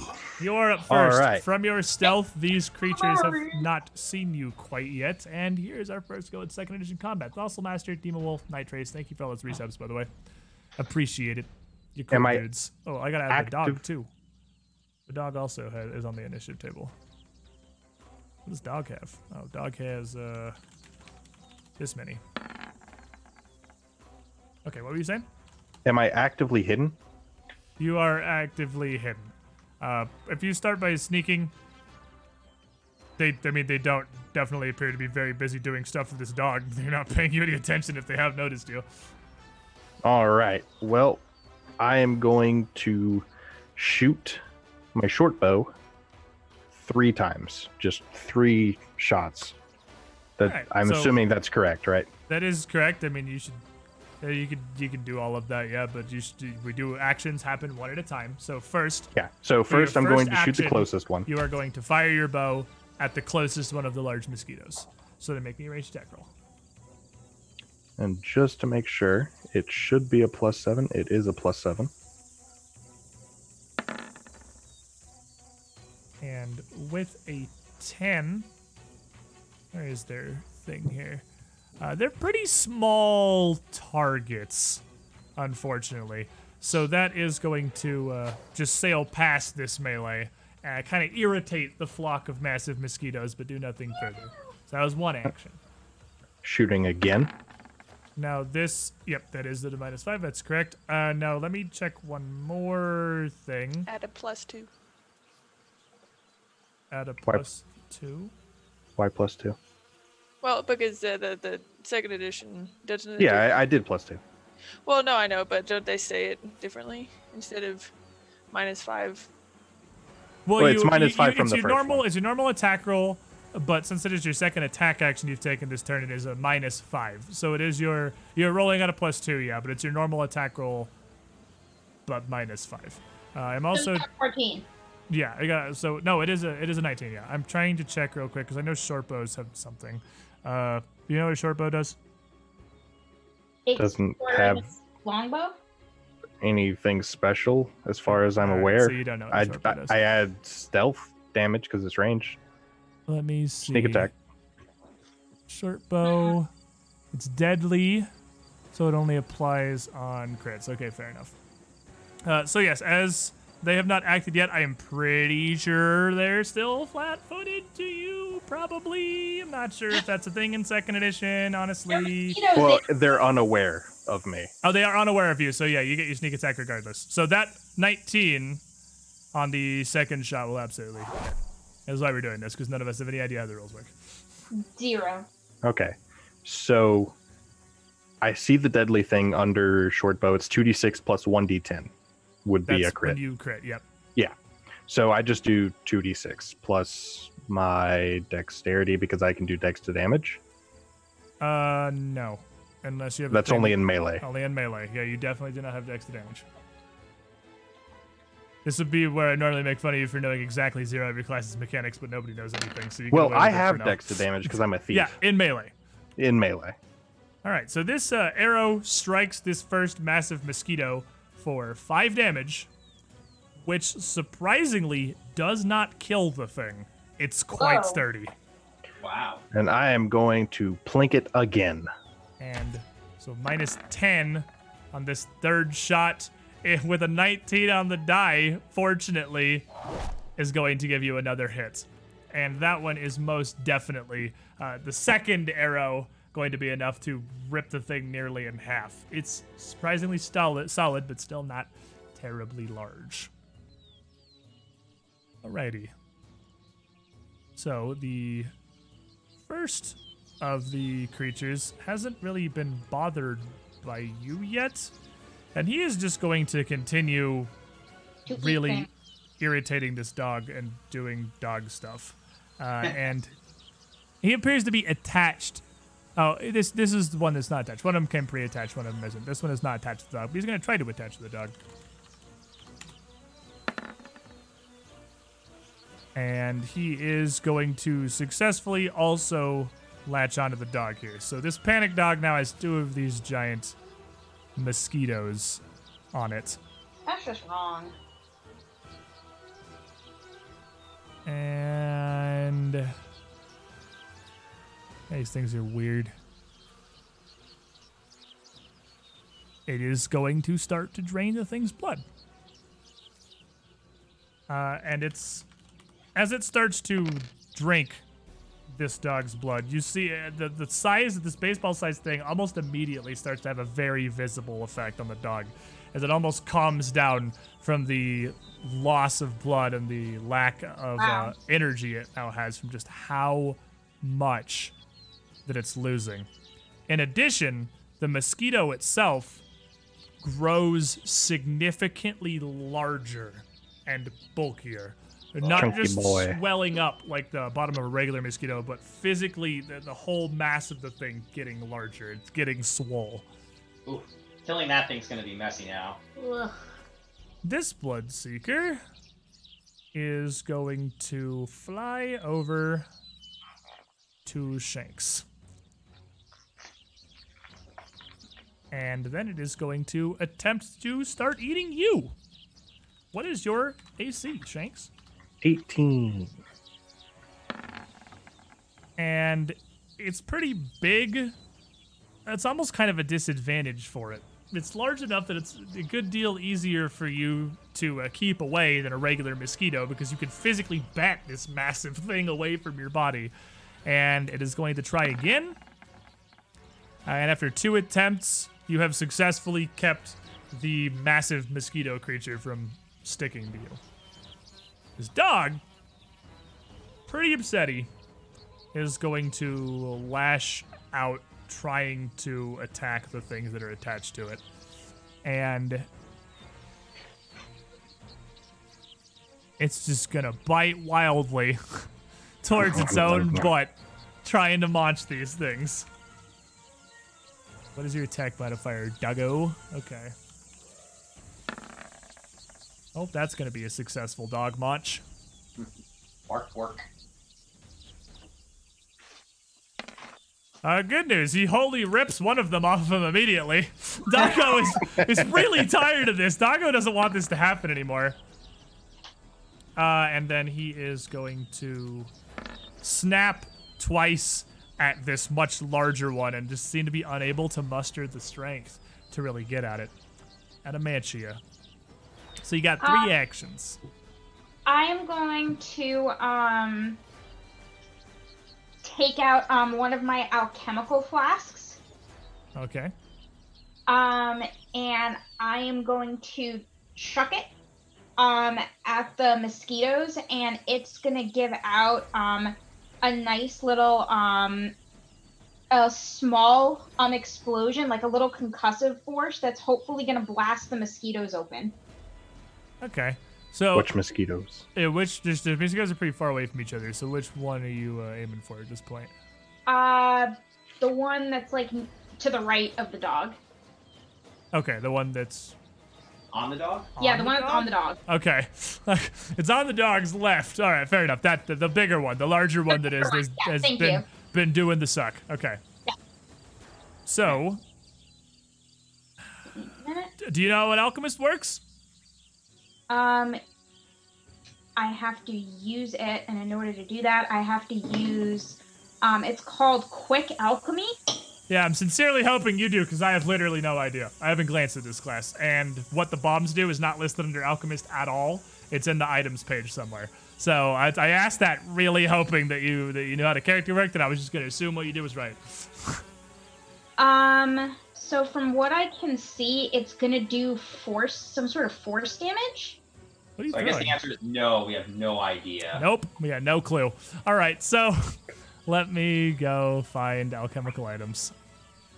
Give What are me a you minute. throwing? I had it pulled up, but my computer crashed and it's not pulled up anymore. Oh, rip. I tried to be prepared. None of us are prepared. We have no idea what's going on. All right, what are you throwing? A Thunderstone? Yep. Okay, a Thunderstone hits a creature hard surface. It explodes with a bang. It does sonic damage. Thank you. Sonic damage. That's what it does. And they have to make a fort save or be deafened.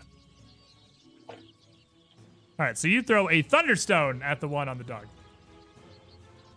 Now, do these have some kind of a range, I assume? Because you're pretty far. This seems like it's significantly farther than bombs typically go.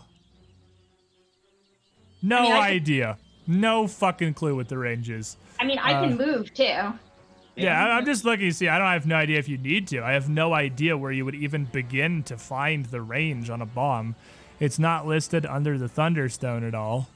There's nothing on here about a range. I guess you could use the range of like a dagger as. Oh, range increment 20 feet. It's not. It's under bombs at the very top. Okay, so it's a range increment of 20 feet. So I'm gonna assume, since those words are the same words as first edition, that you just take a penalty for the further you are away from the 20 feet. Or you can just move closer. Or I can just move closer. Yeah, you can just move closer. So, how far did you just move? Was that 25? I moved 15. Okay, and then you moved to there. Okay, and that's your first. So your first actions move up closer. Now you're within 20 feet. Now you can throw with no penalties or anything. And with a 22. Oh, hey, Dosla, for that the Squid Star, obviously the sigil of this entire game right now.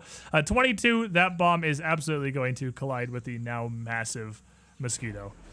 So it does damage. 1d4. 1d4 sonic. Which is 1. So it does 1 to the mosquito, and the way the splash works. DC 7. Oh, it also takes the splash. Okay, so it takes 2. So your target takes the damage and also the splash damage, and everything around it just takes the splash damage. So And mosquito, it has to make a yes, save make a or be fortitude stunned. save. Deafened. Deafened, sorry. Okie dokie. So it's fortitude save, DC 17. It's going to go. It's going to fail. And it's deaf until the end of its next turn. All right, so he is And deaf maybe be until- a little confused about what the hell just happened. Yeah, so it takes 2 damage. Dog takes 1 damage. Dog does not have to make. That's actually it does. Dog doesn't make. If someone within 10 feet, that's just specifically spelled out. So dog also makes the fortitude save. Dog may also be deaf. Okay, dog is not deaf. Dog just takes 1 splash damage. Okay, that's 2 actions, because I'm pretty sure an alchemist can quick alchemy and throw a bomb as 1 action, probably. Yeah. Okay, so you have 1 more action left. I Um, don't know how many Yeah. bombs you have, but you could throw another one if you have plenty. I do. I will throw.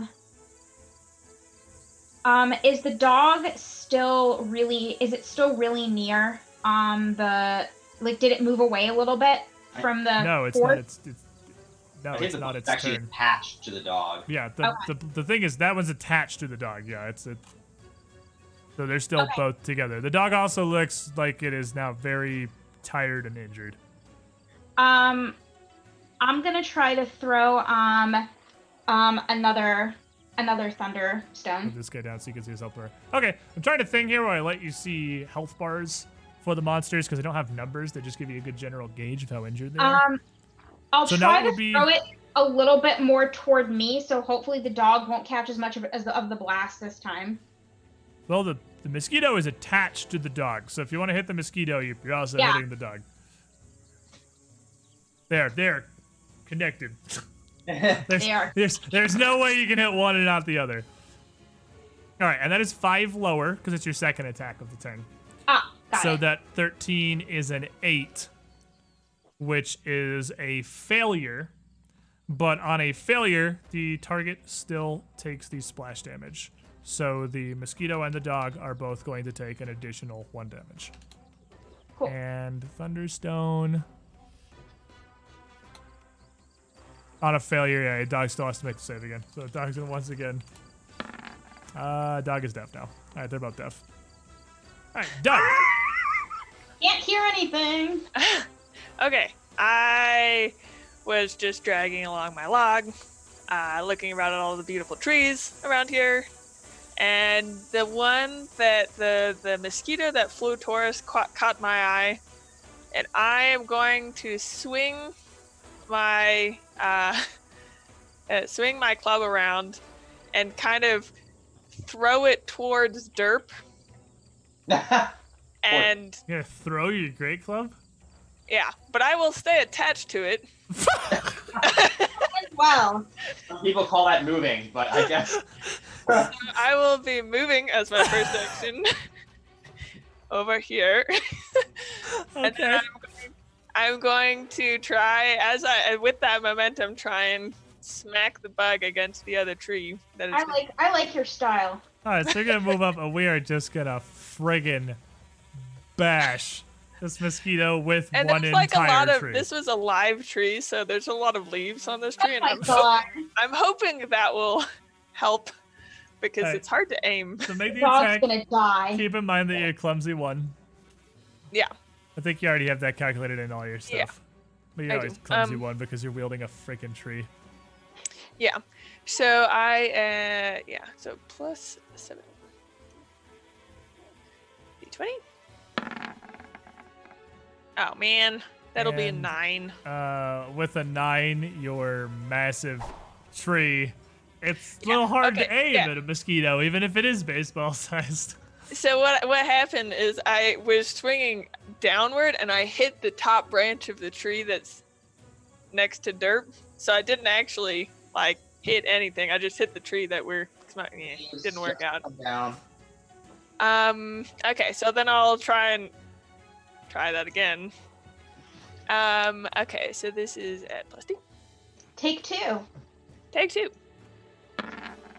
Oh gosh. At a 4.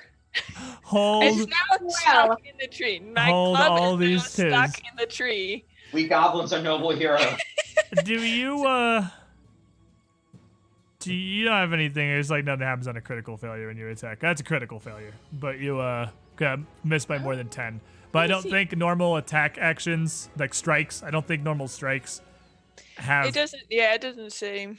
I don't think you have a critical failure thing. That's just the same as a regular failure, so you just miss. All right, Gug, and Gug immediately, as these massive mosquitoes fly towards your group and the dog is barking, your wolf is panicking.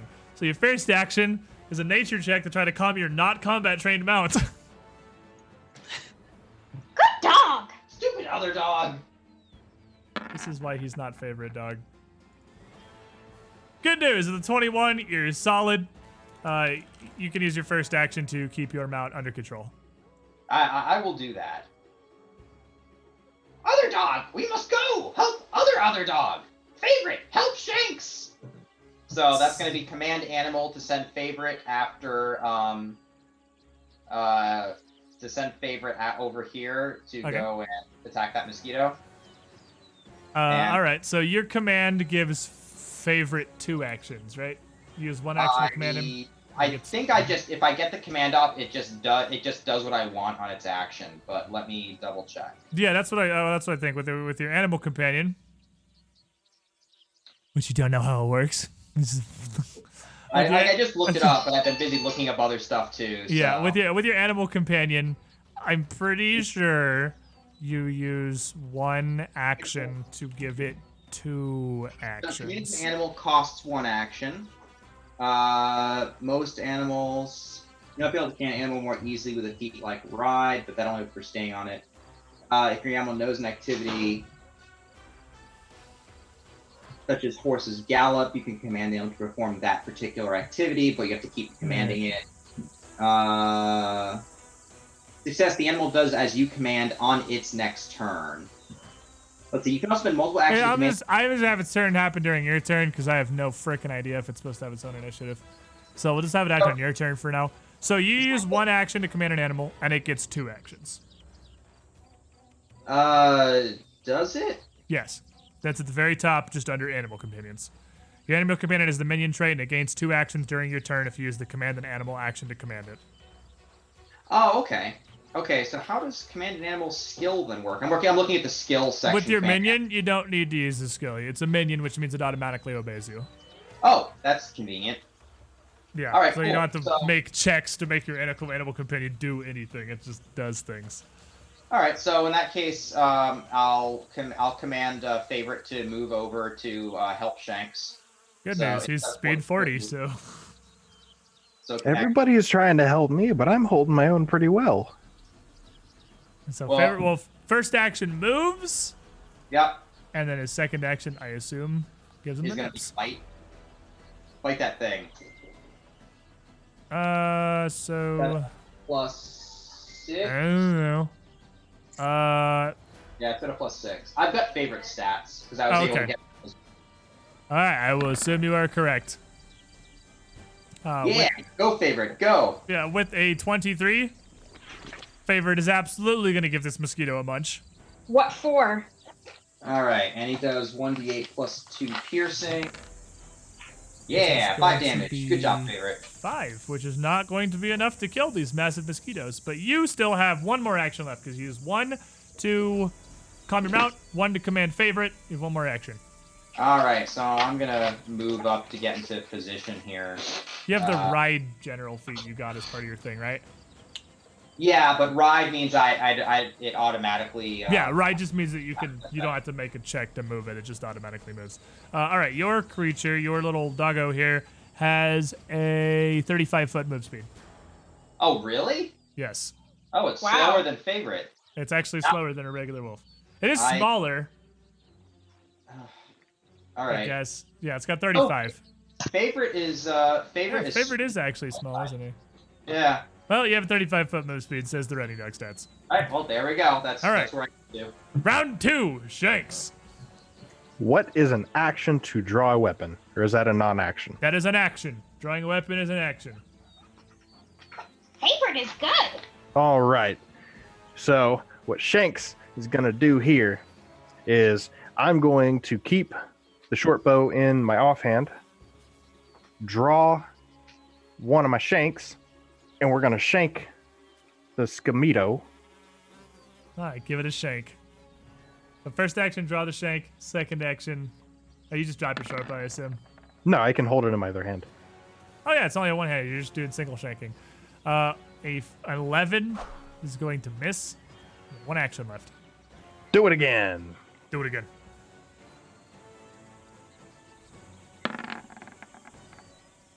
And a 20 is absolutely going to connect.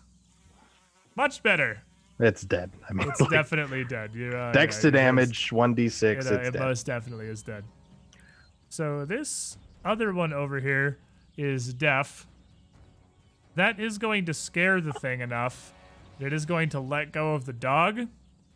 And seemingly, with some amount of intelligence, fly directly over to the source of the loud, scary explosion.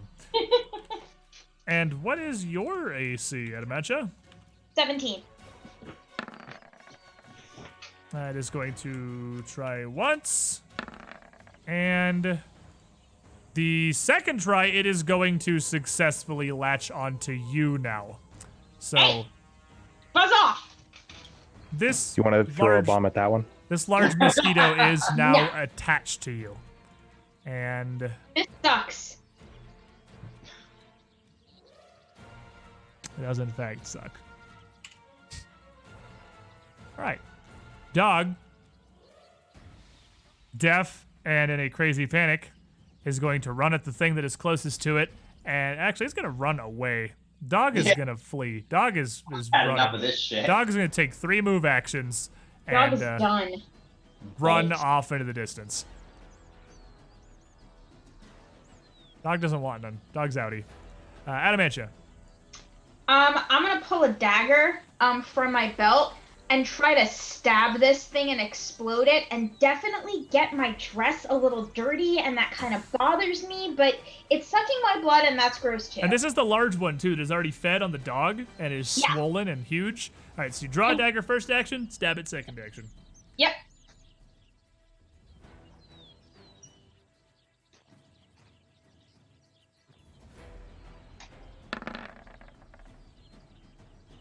That's a critical hit.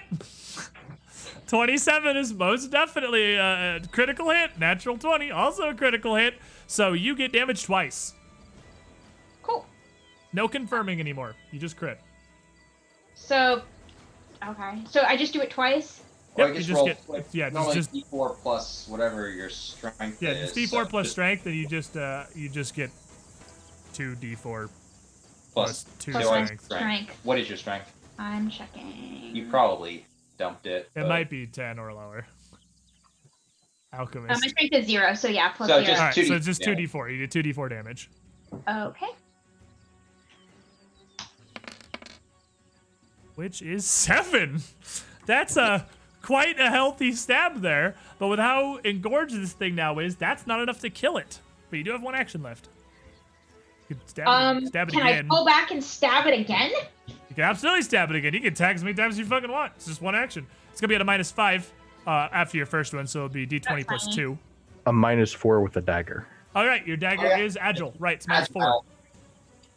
You get one less multiple attack penalty. Weapons So- have traits and do things. Minus. So you had +3. Now it's gonna be -1. Okay. You had +7, and now it's gonna be -3. +7 is what you rolled. Is it not? Is your attack is +7? It should be +7. Yeah, so it'd be +3 after the -4. Okay, got it. Because everyone uses like their primary stat for their Yeah, it's stuff true, now. and pretty much everyone's trained in simple weapons now. So yeah. That But- is not going to do me any Yeah. good.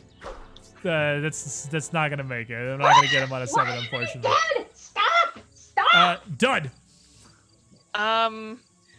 I look up at this tree who's offending me with its inopportuneness.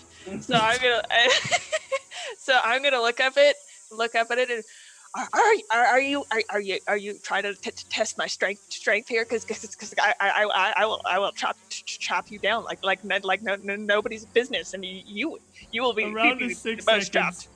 You're right. That's what I'm gonna do. Is I'm going to rage at this tree, but I'm not actually, because it takes my whole round to say that.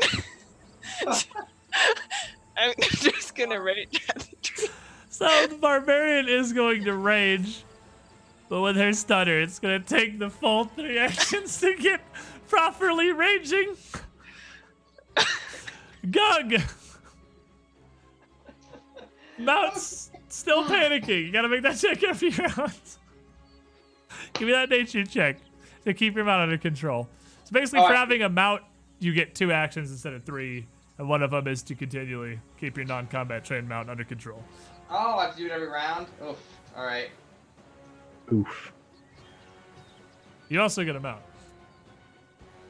It's true. I do get that. And with a 10, Mm-hmm. Other Wolf is going to panic. Other Wolf is having none of this, and do you want to spend another action to hop off? I guess I'd better. All right, and he is going to go back and cower behind this tree, and you have 1 action left. Well, wasn't exactly go the way I wanted, but I have this lance in my hand that I was gonna fight from horseback with, so I guess. Have the Mosquito, stab it! Hold still! I'm gonna try to jab it off of her. A swing a friggin' lance. Do you have any like penalties or anything for using a lance on the ground, or is it just a bonus if you're on I a whole don't amount? get to use the jousting keyword. Okay, but so it's just you get bonuses if you're mounted. You just don't get if you're on the ground. Well, it's kind of weird, but It's not a basically, reach weapon, is it? It totally is. So it's a Yeah, reach yeah. weapon with See a what a lance deadly does. modifier, which increases its critical damage, and it's also got the jousting ability, which lets you use it one-handed while on horseback, and if you move a certain distance, on your attack, you get a bonus D6 damage. You're just making shit up now. No, believe me. No, I'm that's not what it says. stuff. And What it reach. sounds like, but no. Good news. Reach is just a positive in second edition. It gives you 10th at reach, Fantastic. but does not stop you from hitting things that are right next to you. Yes, Fantastic. All right. So you are able to, with a 21, swing with two hands this lance and not get to do what you really wanted. But a 21 is absolutely going to connect with the creature. For 10 damage! Yeah, it's dead. That thing is mega, mega dead. And as you bat it off of Adamantia, blood gushes from where it was attached, as the prodigious size of this creature has left a bleeding wound that needs to be tended to before it causes more damage. Shanks. Ugh. All right. First action is going to be to shoot a spiteful arrow, dropping the dagger, shooting a spiteful arrow off into the distance at the dog. Just shoot an arrow in the general direction of the dog, wherever it may or may not have run off to. I mean, I don't know why. And I take a -2 for every 60 feet. You have no idea where the dog is. You can't shoot at it. You just shoot an arrow Why that not? way. I'm not sure what you're rolling for. Oh, I thought it would be like just Roll me a running D100, off. and if you get a 98, I'll say you shot exactly the square where the dog is that you can't see. That is vaguely Nice. that way. Do it. No, No. All right. arrow off in the distance, and then I will come over here. Notice the bleeding. Someone sent you. And we are going to roll a medicine check. That's what it is, Shanks right? is going to try to bandage your wounds, Adamantia. Can I assist? How does assisting work now? Assisting is a reaction that you have to have prepared for. You have to take the aid action, which enables you the assist reaction. So you have to Got it. basically ready to help somebody, more or less. Fair Ow! enough. Well, Shanks just tried to shank her. Ow, back in the Shanks! So Don't touch. That stings. with a Just 6, poking it. trying to find where the DC would live. I feel like it's probably just the class DC of the mosquito, but I'm not sure. There was a flat DC for it in first edition, so it's not impossible. There's a flat DC for it in second edition, but it's probably the thing's class DC. Let me see. Most things are based on the creature that caused them, aren't they? Damn you, Pathfinder, and your shenanigans. Administer first aid. It is a medicine check, right? DC is the DC of the yeah, it is a medicine check. It is the class DC of the thing. What is your class DC, weird bug? Weird bug. Whatever, weird girl. Not listed. Okay, so am I just supposed to guess? Like, Go for it, DM. I have faith in you. You're gonna give it a bleed ability, and you're not gonna.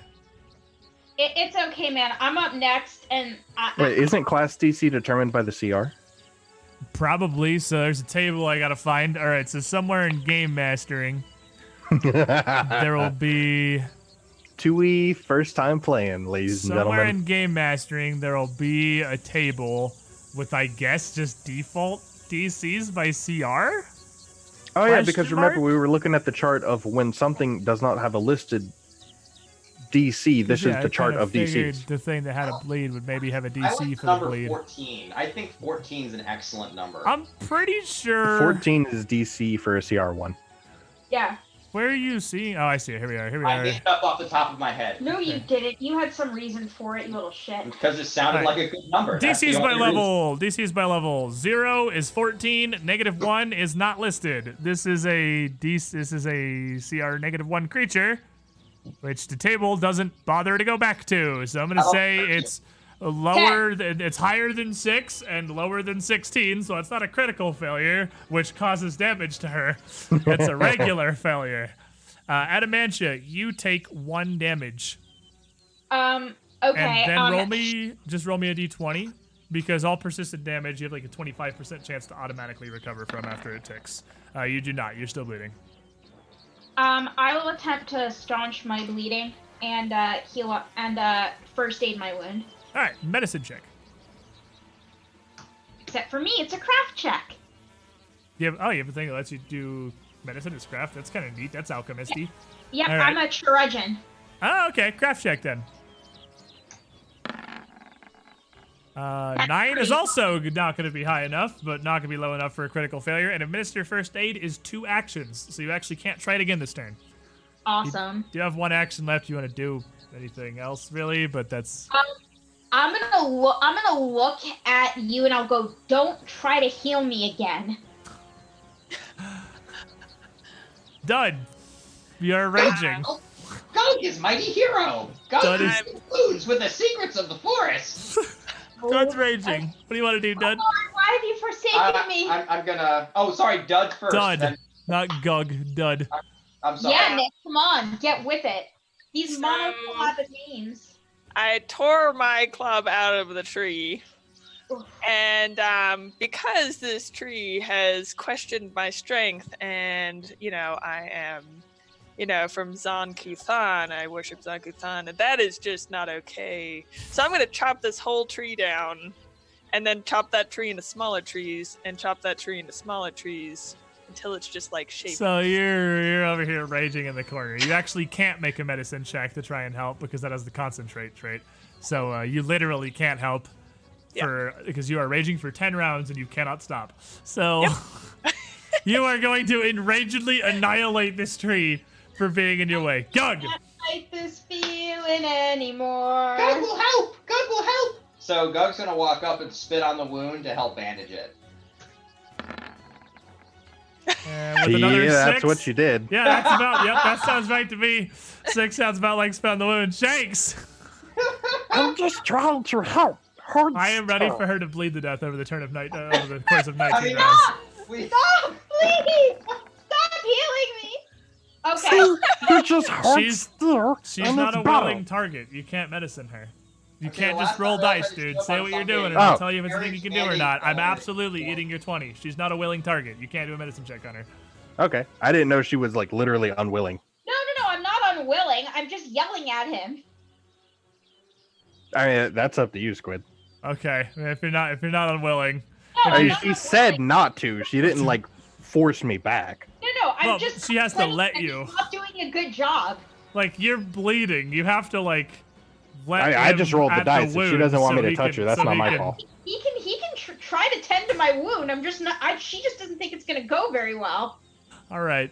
Well, it does miraculously go pretty well. This time when I put my finger in the hole, the blood stops coming out. You Oh. put your finger critically in the hole with a natural 20, and you stop the bleeding. Your finger is also in the hole, but she's not bleeding. I don't know how I feel about this. I'm going It's to okay. back. I'm holding the blood. So you go back to get Other Wolf, and who just kind of hid behind the tree, not terribly far away. And you have Other Wolf back with you. Other wolf. I'm gonna take out some medicine and put it where his finger is, and then actually bind up my wound. Roll low and you'll have bandaged his hand to you. You don't have to make a roll to try to bandage yourself up here. So after you bandage up, tend to yourself at a match. I've only lost 1 hit point from the bleeding damage, and Gug, So I'm having gotten Other Yeah. Wolf to resume being a mount. I guess you just have to continue trying to follow this trail here.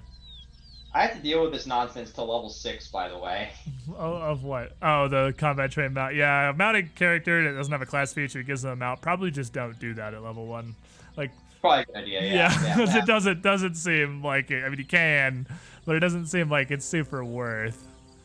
So, you want to go ahead and give me another survival check Let's do it.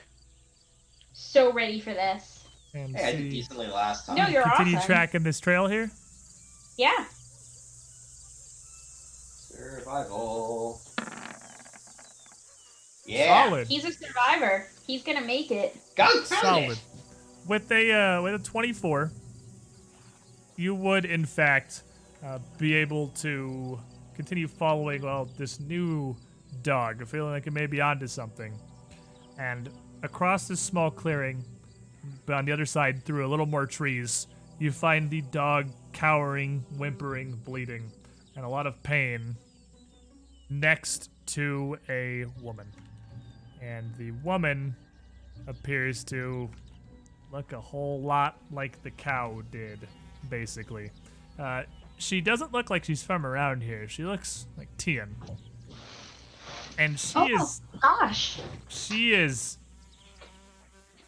just staring blankly off in the distance with a massive, engorged, almost basketball-sized one of those mosquitoes on her shoulder, draining the blood out of her neck. You think if we squeeze mosquito, it puts the blood back? No. I'm gonna walk up and try to stab the mosquito off of her. All right, you as you walk up and poke toward it, it immediately withdraws its snout and buzzes off, flying off into the forest. I'm gonna give her some water and a little something to eat to try to revive her, and I'm gonna try to mend her wound. As this creature flies off, and you lean in closer, this amount of disturbance is enough for her to shake her head and very violently snap back to reality. What? Who? Goblins! No, it's okay. We're here to help. We chased the mosquitoes off. Please sit there and let me tend your wound. We're already heroes. Miss, are you okay? And she just kind of looks at you. Wait, goblins. You're not. No, you're green. This is correct. You're very perspicacious. However, I'm also well-educated, helpful, and have medicinal training. So if you'd like to sit still. You misunderstand. And she looks down. I'm bleeding. Indeed. Would you like me to help you with that? She will sit still. I can make a medicine check on her. Can I assist? You can assist here with this. Out Out of combat, one of you can assist.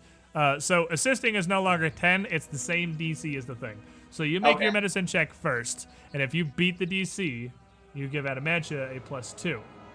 And okay, so you make the roll first, I guess. I think I assist. 22, you assist. She gets a +2. It's kind of rough now because now she rolls really low. You're just sad, but she got 24, so 26. Assisting is probably a little different than that, but I don't feel like looking it up right now because 24 alone is definitely enough for you to be able to bandage her up. And as you're bandaging her, what are you doing out here in the woods? We came to find the witch that's causing all of this unrest in the mosquitoes and is hurting all the livestock. No, it's not a witch. It's Fae. The Fae? Fae. What kind of Fae? I'm not entirely positive. They look a lot like you, but blue. Tiny, almost goblinoid creatures. I found their lair, but we weren't strong enough to fight them on our own, and I'm certainly in no shape to do it now. They were far more than I thought, and they were much more aggressive. Did you have other person with you? I did, but I don't know if he made it out of the cave. I barely did, and they have some kind of control over these creatures. They sent these bloodsuckers after myself and Peaches, and she motions to the dog. And we couldn't outrun them. We never had a chance. What's your name, miss? Haru. Haru, why don't you sit here, have some water and something to eat, and we'll go see what we can do about these things. Can I get an occult roll to see if I know what they are from her description? Yes. Go ahead and... It's not... It's trained for me. Is it occult? Is that how you identify Fae? I don't... There's definitely a skill called lore. I have lore occult is also. a type of that, right? Like, occult is... I have no idea how you identify monsters in this game. Let's find out. Section is really uninformative. Yeah, the skills section is incredibly difficult to parse. I've got +7 occultism, +7 arcana, +7 different types of lore. Like. Okay, so there is an action that is recall knowledge, which is a general action. Yeah, it works for any of the skills. It works for most skills. Is that what identifies creatures? I So don't if know. you just have a lore skill, you can roll it. Lore is a specific lore. Okay. Hold on. How? This is like knowing things. Recall knowledge is knowing things. It's not like identifying a creature. Yeah, like I would just think like something like occultism or arcana would just allow me to identify something. Yeah, surely, which is I'm trying to figure out what it is, because the point of this is to try and like learn some amount of how we do this. I'm sure there is a skill. I just don't. This skill section is Did not very. change it to recall it's- knowledge? Or no? Is it not like well- something? Oh, I've heard of that somewhere. No, but recall knowledge doesn't say monsters or enemies. Recall knowledge is just like all of the knowledge is put together for knowing things. But I would. No. I think each so Arcana has a recall knowledge action associated with it, and occultism does, and religion does, etc. But they're only good for their domains. But Yeah. it doesn't really specify what. So those I guess are. all knowledge checks for creatures now are just GM discretion. It's a recall knowledge action at a GM's discretion creature, I guess.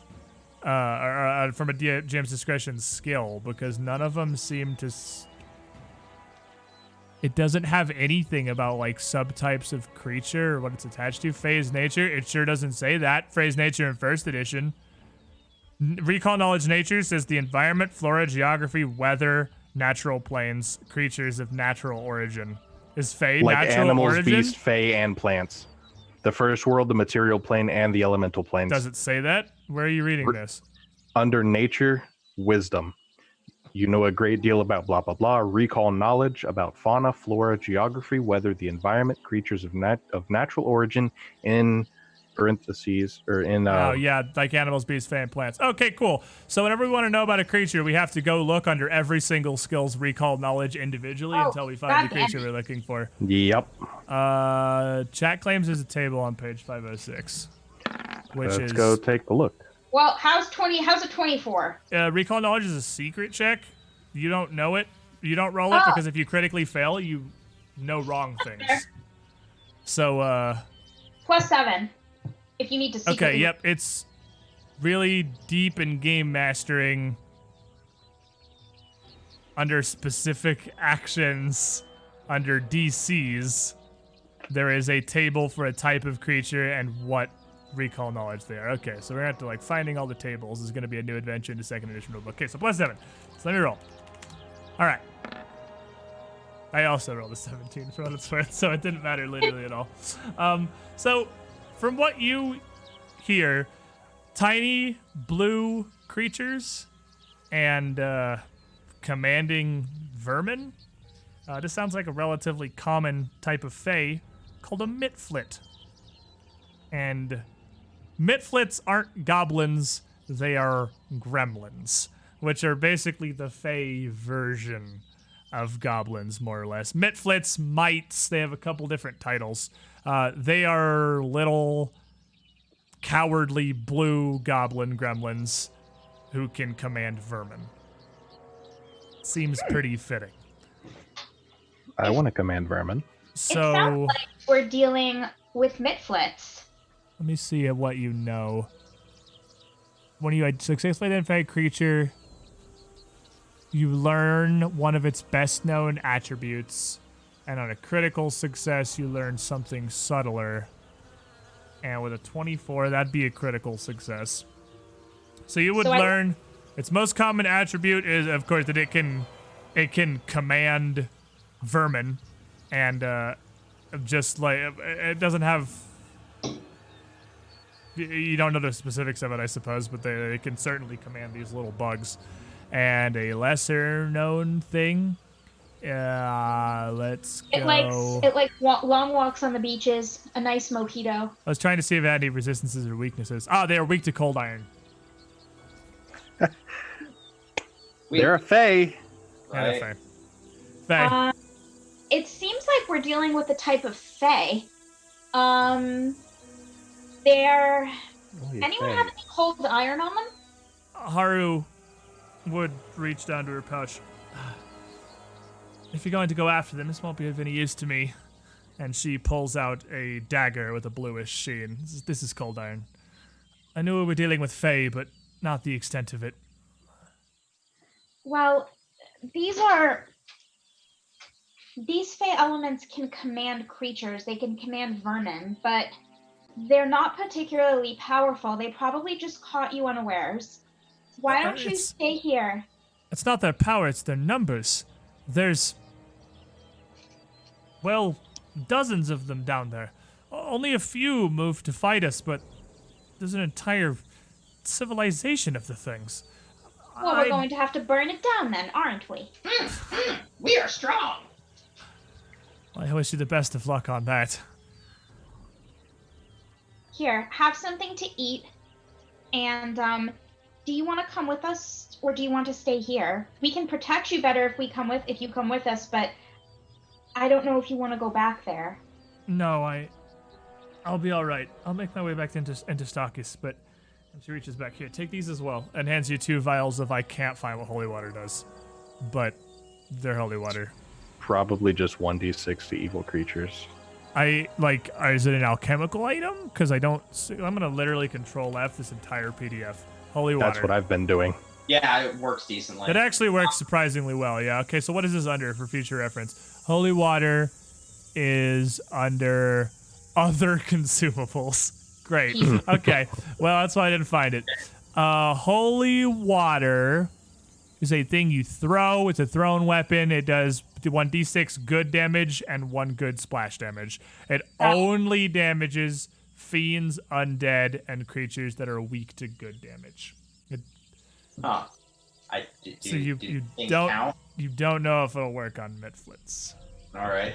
Well, I know cold iron will, and holy water could be good for other things, so I'll just tuck it away with my other alchemical items. I guess I'll take the dagger just in case. I mean, might be Give useful. me the dagger. You want dagger, or do you want to shoot things? I have 2. I need 3. Can't argue with that logic. So we giving Shanks the cold iron dagger? Makes sense to Gug. Yeah, that's fine. All right. And Haru starts to slowly, carefully kind of pull herself up, and Peaches comes over and whines a bit. She says, "It's okay, Peaches. Their cave is hidden. I can show you the entrance." Thank you. Be careful. Yeah, it's not far from here. And she, kind of leaning on the trees as she goes, staggers along through the woods, leading you about 20 feet before she stops at a rock that looks a wee bit out of place. And with her directing you to it, you can certainly find the hidden secret door that leads down into their cave. Be careful. Fantastic. You have Time to sink.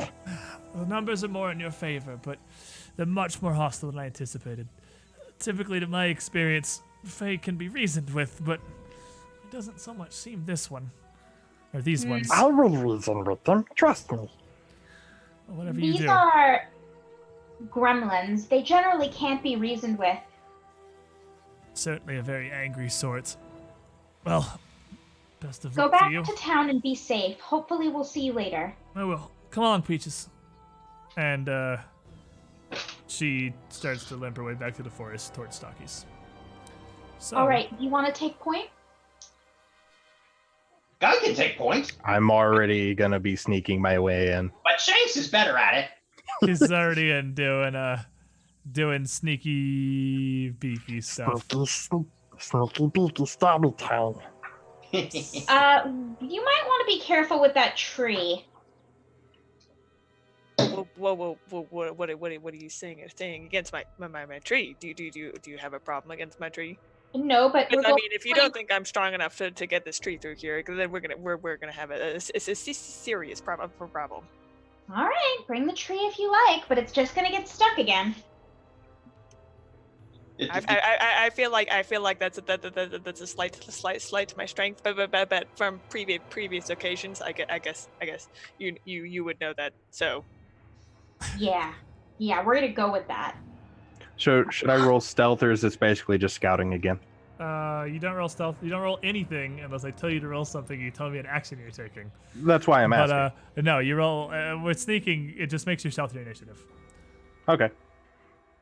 So as you head into the cave, the doorway, while relatively small and probably kind of difficult for Dud to get his tree through, opens up very shortly into a surprisingly large labyrinthine series of caverns. And you make your way to about here before the passage splits down some stairs on either side. And as you arrive at this portion of the cave, you all have dark vision, so you don't have any light or anything. But the mites inside appear to have noticed your presence. And here you hear them call out to you, "Go away! Fight Go off away, the please." heroes once! Leave us be!" You need to stop sending the mosquitoes to harm the townsfolk and we'll leave you be. You have no sway over us. We will not be bullied any longer. Leave this place, lest we drown you in this swarm of bloodsuckers. So, in a shrill yell back, I'm going to intimidate, screaming, I don't have sway, but I have knife. So, should I roll it or? You don't have line of sight. You need line of sight to intimidate. That's kind of what I figured, but I'm just going to yell that. Yeah, you just yell that out. I hear nothing You are back in. villains. You hurt village. You kill towns. You kill people. We stop you. Well said. Don't hear anything back in response. God has scared them. I'm going to walk forward to the top of this staircase. As you come around the corner, is anybody else moving out? Yeah. Yeah, I'm pulling out Dud'll what go is it? too. a firebomb. Yeah. How about you, Alchemist fire, Gug so- and Yeah, Favorite I'm Wolf? pulling out a thing of alchemist fire. And as you guys come around, the mites also already standing there on the defense with their weapons in hand, stand ready to defend their lair. And that's going to be another roll of initiative. Let's see how much we have successfully learned. See how the progressing goes on trying out doing anything. So I'm going to So what turn, what are we using for and a turn. initiative? It's gonna be perception for everyone. It's just the default, except for Shanks. You can use stealth because you're sneaking. Generally, perception is gonna default to being initiative the vast majority of the time. You can perception got pulled out of skills and just whole ass promoted, and now it pretty much just is the god stat. Okay, Well, it was so the god stat before. They just made it official now. yeah, now it's officially the god stat. It's just the everything. It's the everything button. All right, and this other dude. How do we treat ties? PCs just win. PCs win, and you decide where do you want to go in. Oh, I guess it literally doesn't matter for the two of us then. Yeah, PCs are in their own class now. You're not subject to the same rules as monsters and NPCs. You are the Fantastic. Where we're protagonist. going, we don't need rules. Yeah, you're the protagonist, and you just have protagonist rules. So you just you win ties, and you just decide where you want to go in if it's between two allies. So, I'd like to call the bomb. ooh, bad news. All of these little mifflets were very ready, standing there for you to come around the corner, and they seem to be pretty quick little buggers. So the Nope. one in the back, who is different in a way, and he's different in the way that he is gonna probably do something that requires me to look up what that does in the CRB. So I'm going to go to the CRB, And he's going to cry his little eyes out. and I'm gonna Control F the thing that he does, because that seems to be working relatively well. And that's here. What does that do?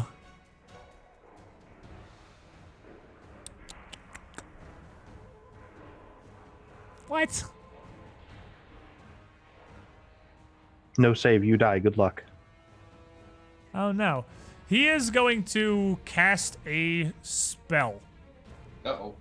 And as he does, this one here in the back, he's going to call out, "You do not scare us! You do not scare Quibble! It is you who should be scared!" And Nick, Gug, my boy, I need you to make me a will save. My best, strongest. Okay, it's good. Actually, that worked out well. All right, 19. That works out pretty well. You are currently unafraid. You are not afraid of this tiny man and his tiny magic, as he I am tiny too. You don't scare me. conjures some kind of little aura right there. And he is going to move closer. What's your speed, little buddy? Probably 25. Most things seem to be Oh, 25. they're small. It's 20. Only goblins. Goblins are fleet and have 25 being small creatures. Most small creatures have No, we have 30. You have 30. You're super fleet. All right. This mite on the right is going to. Let's just move forward. 1, 2, he sees a 3, tree. 4. He sees a And he tree, realizes that might should go right. and he's going to step, and then he's going to swing his short sword at you. What's your AC, Shanks? 18? 18. He is going to give you some smack. And we don't get reactions yet, correct? No, because you haven't started. When you start your turn, you get 3 actions and a reaction. He is going to give you some smack. You are going to take 3 damage from his smack. Now in the back, there is another one of these mosquitoes, but this one seems to be significantly larger, and it has a series of spines, small thorns down its legs and across its thorax. It is clearly a much stronger version of the previous creatures. 1, 2, 3, 4, 5, 6. Also gonna step, and he is just going to try to attach himself to Shank. What is this to hit? There it is. And he will successfully attach himself to Shank. Dud. Okay, so despite what it may seem, my perception is not that great. I just happen to be fighting with this tree, getting it through the door, and I finally jar it loose, throwing myself 5 feet and swinging it around. And I'm yelling at this tree now, trying to get it loose here. So I rage, trying to get this stupid tree out of the doorway. I'm like, I knew this tree was bad. Like I listened to the ranger, and I swing around, get it dislodged, swing around, and smack the blue Gremlin. The mite. All right, so step, rage, swing. You get 3 actions. Yeah. All right, give him some smack. Swing your mighty paddle. Okay. So this is to plus with raging. Raging gives you plus something. Yes, it gives me plus 2 damage. Yeah, but I not think any- raging is actually just damage in second It is edition. just damage. It doesn't yeah. help you hit anymore. You just hit Okay. very, very hard if you hit him. Yeah.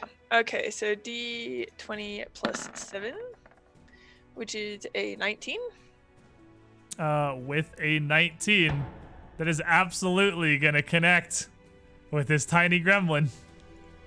So Okay. how much? I know you get different damage. Make sure you look at Titan Muller, because that's your benefit. Is your rage damage is higher than normal rage damage. Yeah, rage damage is plus 4. Okay. So instead of plus 2.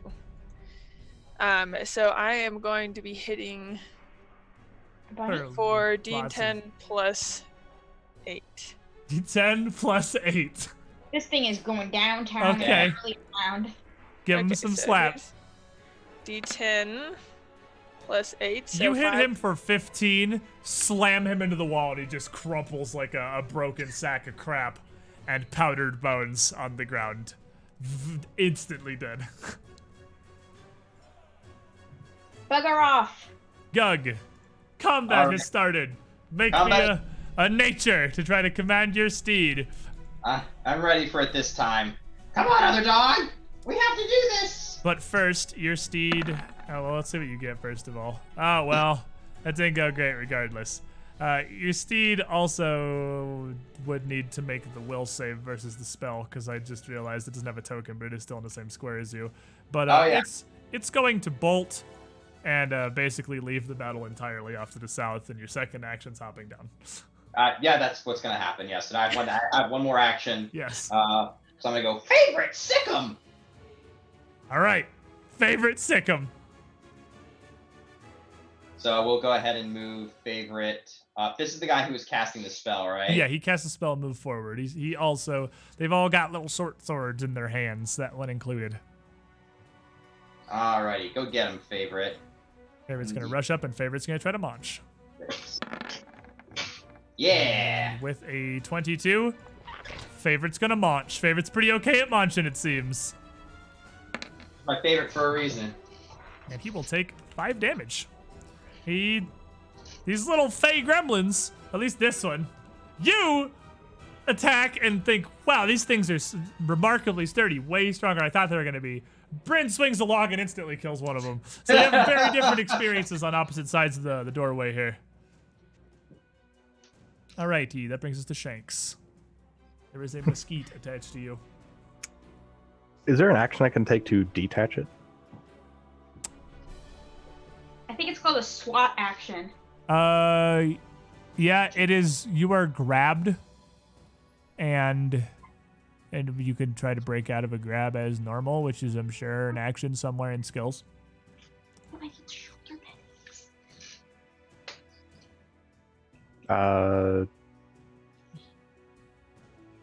I mean, surely it's in skills somewhere. I mean, I have no clue. I It's figured it would just probably be. athletics or acrobatics, is my guess. I mean, Those if it's select- acrobatics, I'll roll that. But if it's Let athletics, I'm just gonna stab me it. See, acrobatics, no athletics. I actually don't think there is breakout of grab in this game because grabbed is way less of a problem. Like it's not Pathfinder 1 grappled. I actually don't know if there's a breakout of a grapple action. A quick troll through the skill list does not see anything. That If a looks creature like it uses would the be- grab, it must see it at athletic. Oh, that's Yeah, then you just are grabbed, but it's for one turn. Does not appear to be breakout of grapple anymore. So you just are grabbed. That is interesting. So you have the grabbed condition. What does that do? know. -2. Let me look. Control F, this is hard. Yeah, It's there's a lot going of them. through a bazillion spells that say grabbed. So let me just mash this till I get. All right, here we go. Nope, we went too far. Oh shit. Where's Grabbing conditions? automatically goes away, it looks like, in Yeah, it does. their next turn. Grab. Where is the conditions index? Grabbed conditions. It is on just says I'm held in place, I guess. 620. Yeah, it's called Condition Appendix. It's on page. Yep, 620. 620 is where grabbed is. I went to the index. Yeah. All right. If you try to manipulate action, you have a 25% chance to, 20% chance to fail. Normally you are immobile, but the bloodsucker grab does not make you immobile.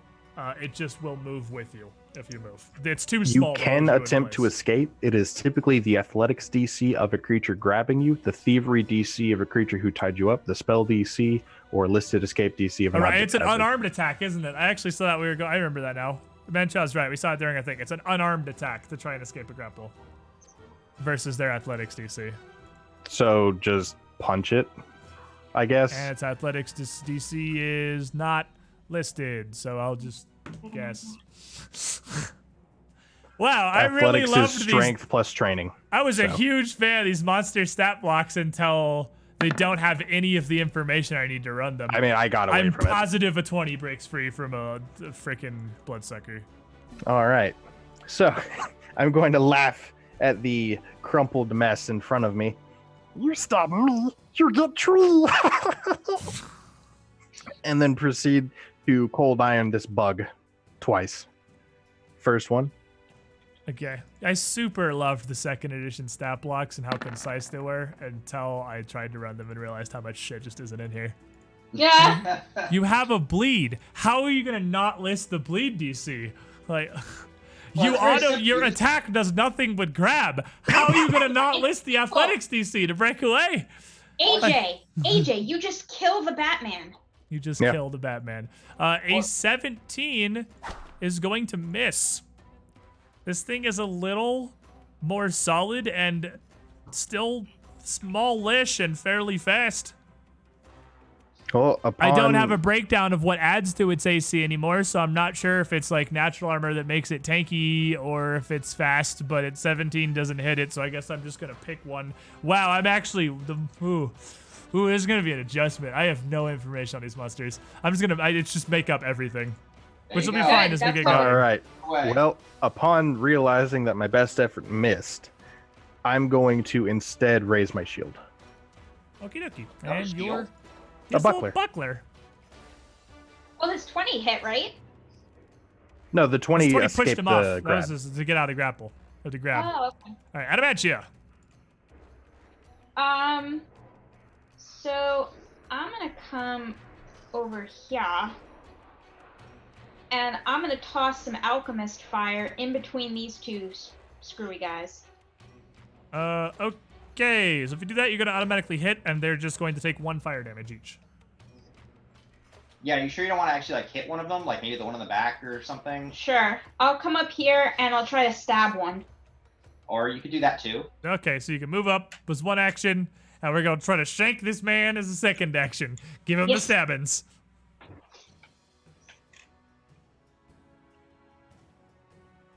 Sorry. There's your AC leader guy. Okay. That is a critical hit. Oh, nice. 26 will crit. Because it's more than 10 above his AC, or 10 or more above his AC, so that's a critical hit. So you get 2d4. Oh, sorry. I rolled 2d6 by accident. 2d4. Slightly Sorry, lower. I It could be an 8. It's just much less likely to be an 8. It's a 6, which is still pretty solid for 2d4. All right, you have 1 action left. I will back off a little again. Behind the dog. Hide behind the dog. Move up, stab him, step back. Hide behind the dog. Bob and weave. Hide behind the dog. All right, this one here. Between its legs. No one can see me back 1, here. 2, 3, 4. Up And around dog you. get a reaction? Does dog have attack of opportunity? No. Can I pet the dog as a reaction? Okay.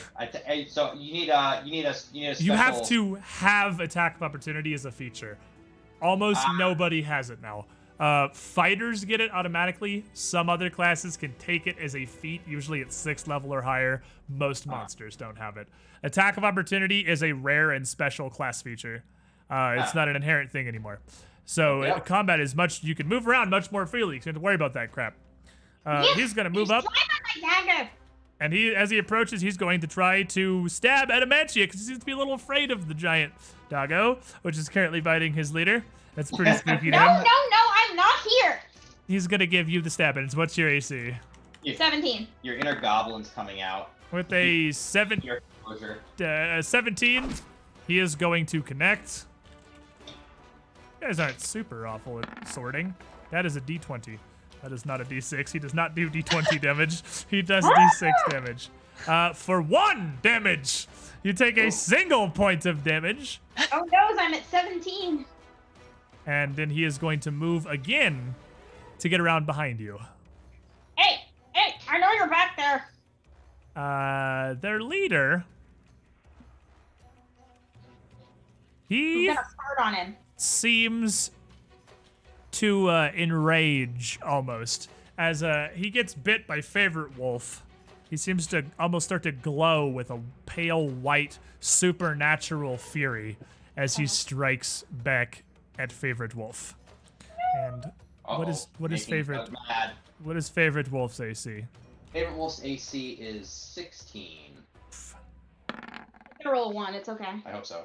No, he is going to crit Favorite Wolf. No, Favorite Wolf. He's going to do the opposite thing of that. That is the opposite of what I wanted to do. So he does double damage, and as he lashes out, Favorite Wolf is going to take 8 points of damage. Ah! I only got 14 health, knocks me down to 6.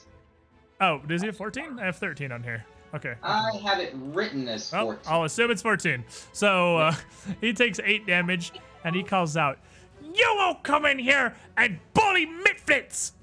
And he is going to step, and he's going to swing at the dog again. And it's going to be -4 because short swords are agile. So he swings at this many. And that one's not going to crit, but he is going to hit Favorite Wolf once more for 5 damage. Oh my god! Favorite Wolf's still up, but barely. Your dog is having a tough time. This mosquito, having been pushed away from Shanks and seeing this tiny goblin hanging onto a massive tree, is now going to try his hand at latching on. I was going to like 50-50, honestly. It's got no sentience. 1, 2, 3 Shanks, 4, 5, 6 done. It's gone for Shanks again. Reaction, dodge. So So what my does that put AC your goes to 21. Your AC is 21 now. And he is once again going to latch onto you. You try your best to dodge, but this one seems to have a much better control. It can much more easily slip in, and you almost keep it back around your shield, but just barely manages to get onto you. And as it does, sticks its little mouth, its little proboscis through you and starts to give you the suck. And as it sucks a truly impressive amount of your blood, you take 2 damage, and as it does it again, you take 4 more damage. And like the ones outside, you can see it swell and grow and get stronger as it feeds. Dud. We could set these things on fire. Okay, so I am going to, my tree is just kind of lodged this guy into this wall. I'm just going to reach over to the mosquito and try and grab it off and try and crush it. What do you want to do? You want to make an unarmed attack against it? Or Yeah, I don't know if there's like if it would just be an unarmed attack. I'll let you do like an athletics check to grab, and if you succeed, you can pull it off of Shanks. Okay, and if not, maybe I can just crush it or something. Just crush it against me Yeah, just using a slap it. tree. Alright, so give Oh, me God. the athletics check. I'll absolutely let you use an athletics check to check to try and grab it. Okay, so this is +7. It's relatively small. Okay, so a- +7, which would be a 25, right? Yes, 25. Yep, so let me go check how this works. Because their grab doesn't do normal grab stuff, it specifically spells out what their grab does. Okay. Your grab does. So you try to grab him. How is the skills section impossible to get to? I've gone from classes to feats 4 times. How tiny is it? Pretty tiny, man. That was so much impossible to find information in such a tiny section. Hold on. Still trying to get the skills. All right, here's skills. Okay, so athletics.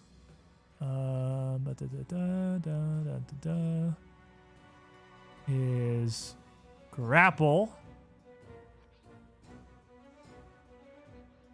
And it's against their fortitude DC.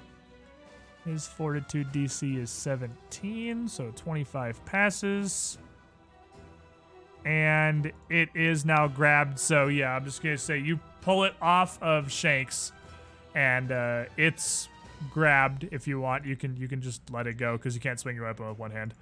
Okay. But you do- So can I just crush it slowly in my fist? That would be an unarmed attack.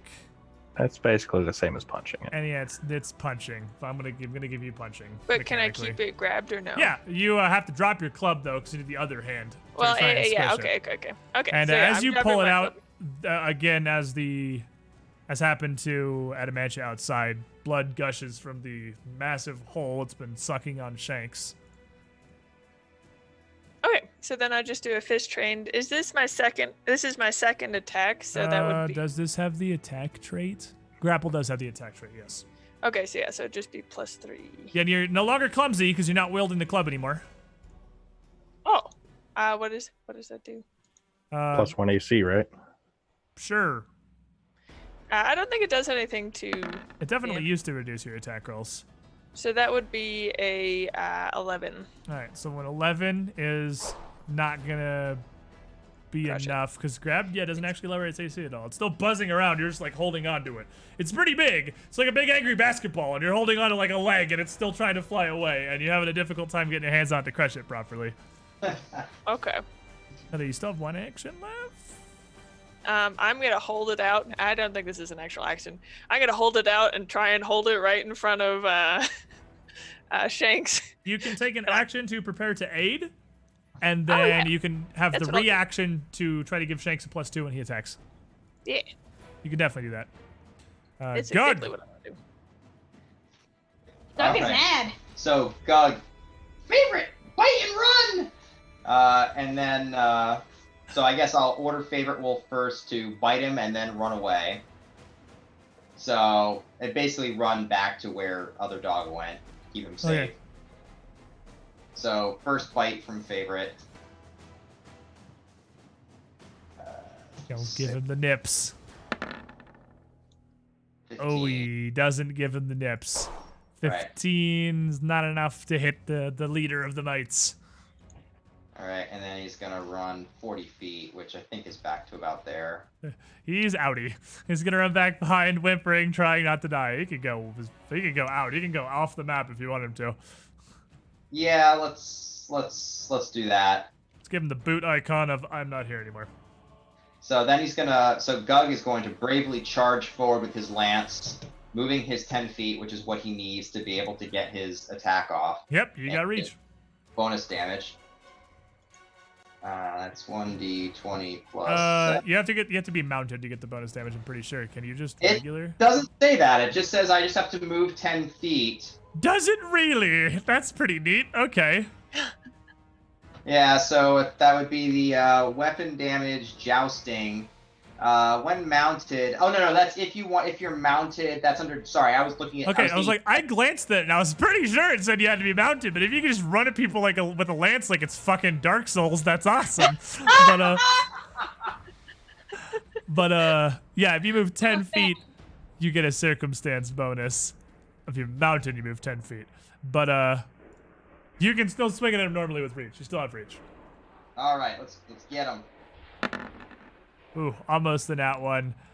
Ending up with a 14, which is also not enough to hit him.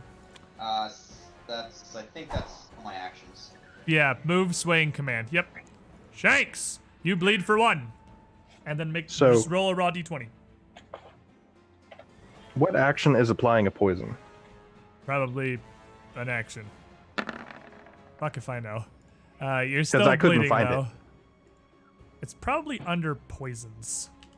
Because most of the actions for things in a move that makes sense but is really difficult to navigate for now, it seems like a lot of specialty actions for things like throwing a bomb is with bomb. Well, I saw under Rogue that there's a feat you can take that lets you do daily poisons, but it also gave a general description of using a poison. If I critically fail, I lose it. It's an action to apply it. But It's either I on don't know. 457 or 550. let's see. 457 is being poisoned. 550 is poisons. Okay, alchemical poisons. Applying alchemical poison uses an interact action. So it's an interact action. Right. There's So just a just generic a- interact action that's use an item. So it's just Okay, a so just one it's just action. an interact action to poison your blade. All right. Do you still have a chance to Interaction. poison yourself in this game? Is this the great meme? I don't believe so. I don't think you do anymore, yeah. I don't think you can accidentally frickin' poison yourself like you could back in the day.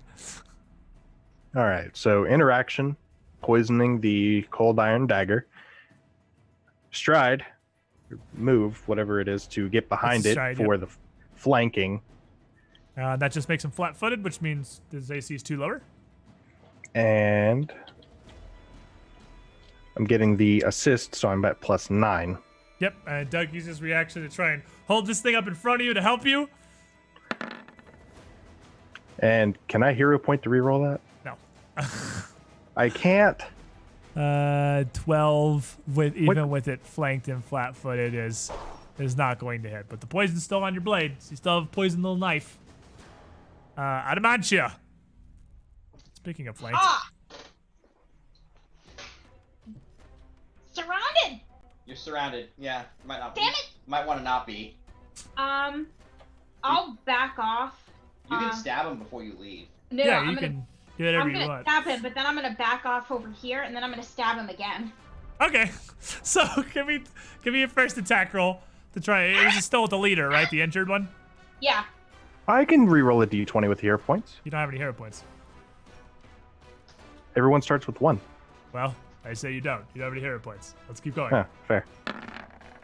With a 10, that's going to miss. And you move around and try again.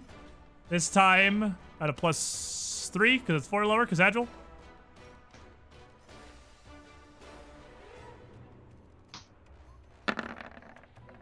Hey! And that's a natural 20. You crit him. Every one of your swings has been a whiff or a crit. That is all you've done. You've not regularly hit anyone. I don't 2d4. hit people. I just destroy them. Oh, I mean, I stabbed them in a ladylike manner. Oh, actually, that's not necessarily a critical hit. It is because 23 hits. 23 beats his AC, and a natural 20 moves it up 1 grade. So it goes from a success to a critical success. If his AC was higher than 23, that would just be a regular hit. But 5 damage. He is definitely starting to become injured. This one, there are a bunch of Fae that live together and practice together. He's going to wait for his leader. Stabbed them to death, which is funny. He was going to move back around behind you again, continuing, and the glow fades. The enraged glow fades. But he's going to swing once. You're duller now, thank God. Oh, wait, no, you did just hit him. No, he's definitely still glowing and mad at you now. What was your AC? 17. 17. Oh, good. Okay. That 16 doesn't hit.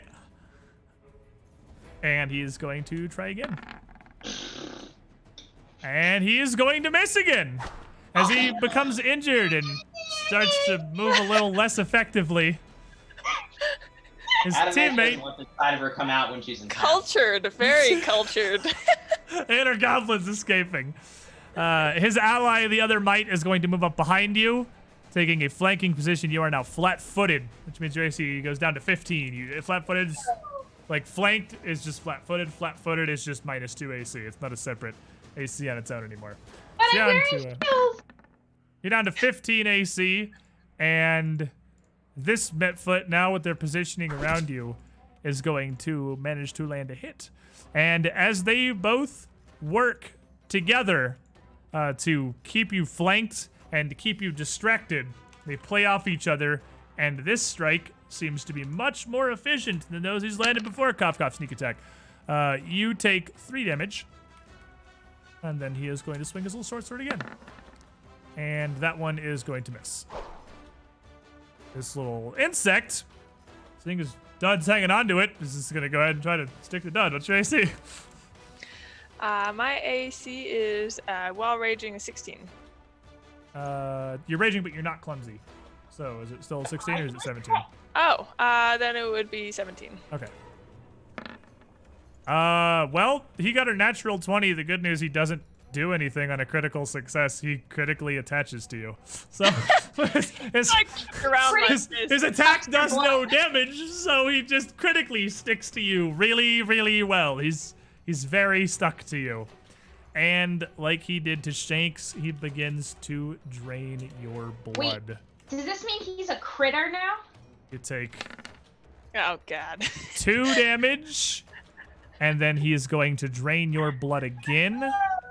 Okay. And you take 6 more damage. So you take 8 total. And let me actually, there's was 650 the conditions index? These also, I totally, was it 620? It's 620-ish. Yeah, I totally forgot for Shank, so he gets away with it. As they are draining you, you both are also drained 1. Okay. Which I put on his token but forgot to give you. That is functionally con damage. So your fortitude save, I think, is the only thing you have that... Oh, you're a barbarian. You might have more stuff drawing for your con. Anything that draws from your con... Oh, keep in mind when you're raging, you get a temporary amount of hit points equal to your con modifier. What's your con modifier? Yeah. I have +3 temp hit points. So you're actually 3 higher than this because you would have had 3 temp hit points first.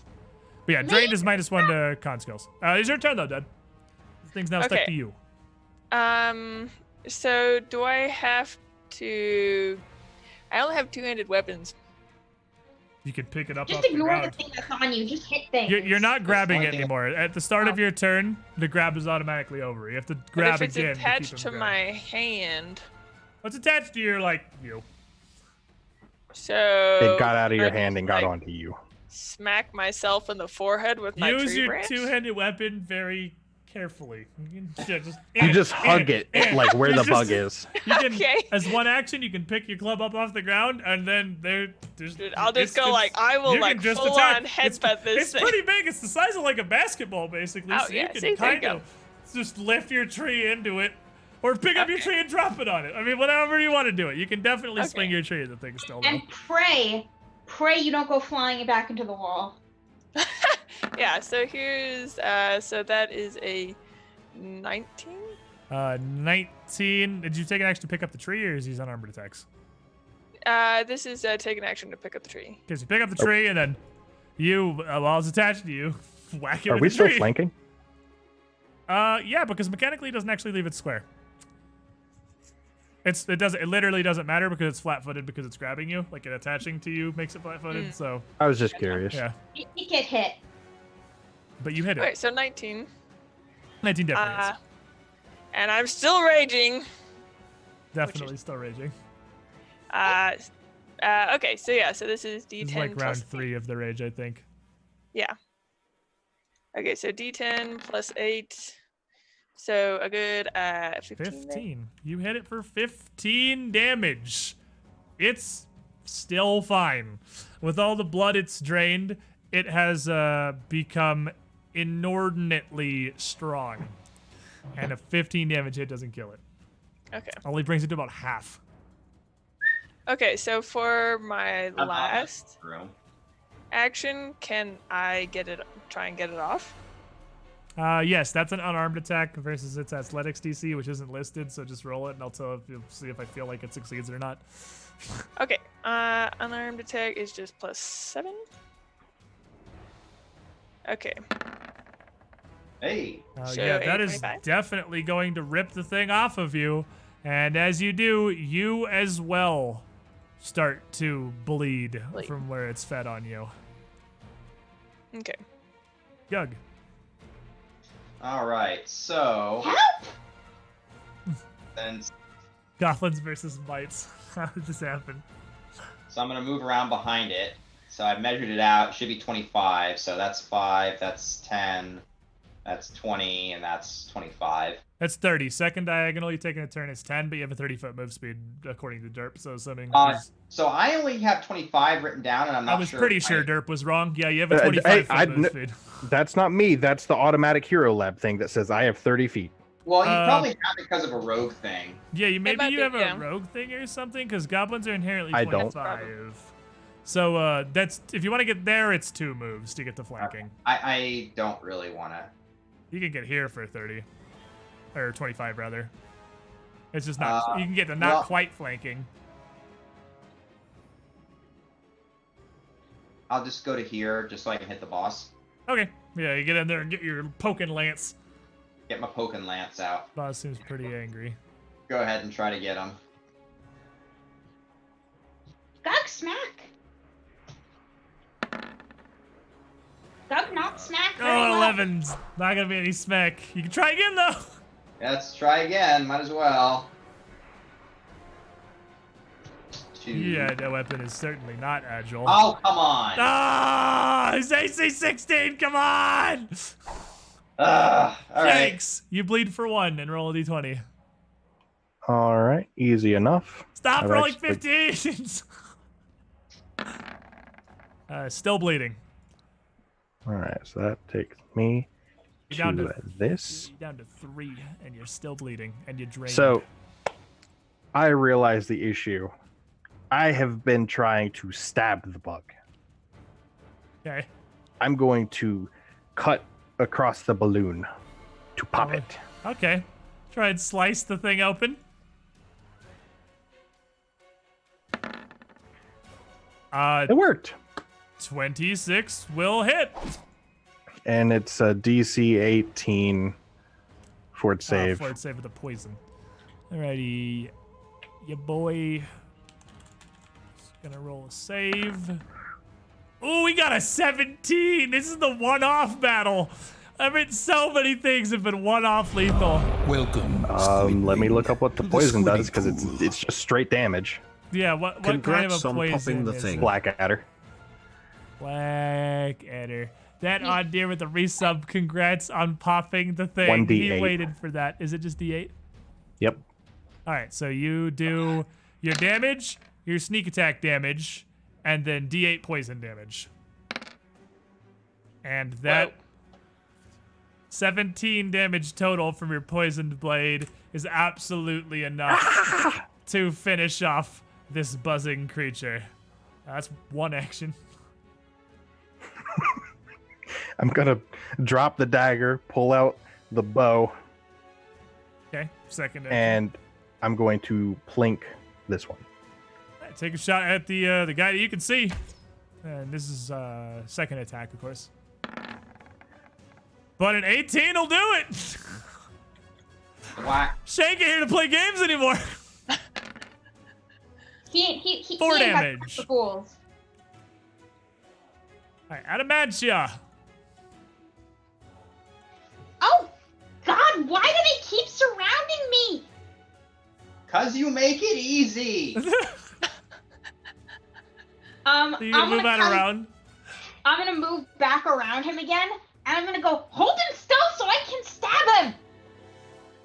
And I'm gonna take a stab at him again. Okay. It's going to be a crit or a miss, I'm pretty sure. So let's see which it is. Do you crit or do you miss? The 2 flavors of Adamantia.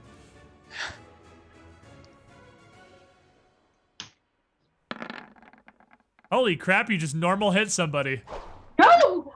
That's just D4 damage. That's just a regular hit. 4 damage! That's not a regular hit, that's a mighty swing! Again! I love the goblins coming out. It's so bloodthirsty when she's in a dungeon. Yes. Oh, and Very the second bloodthirsty. one's gonna do it as well! Bloodthirsty is the correct answer. Get a D4 in there. So vicious! Oh, I needed not a 1 was what I needed to see from you. All right. Leader is going to step forward, and the glow does for serious fade away from them this time. Actually, no, he's gonna come specifically for you. You hit him and he's angry. He seems to be empowered with the pure essence of butthurt that you hit him, and he is running after you, pressing the attack. Me? You. Oh yeah. Hey! I ran away from you on purpose! Don't run after me! Well, the good news is he whiffs the first swing, It's actually really hard to protect your casters now. and he whiffs the second swing. It's hard without having somebody who's good at it. Like, none of you have attack of opportunity or any kind of reactions that can help. Hey! You're blue! You're blue and I'm green! Who hit this mitflay? You also did, Jen. Yeah, he's gonna keep attacking you too. Yeah, he's also glowing. And you flanked again. As he's just gonna move on through. Yeah, you hit him, and they seem to have single-minded dedication to bringing you down now that you have offended them by doing damage. You can't hit me! You can't hit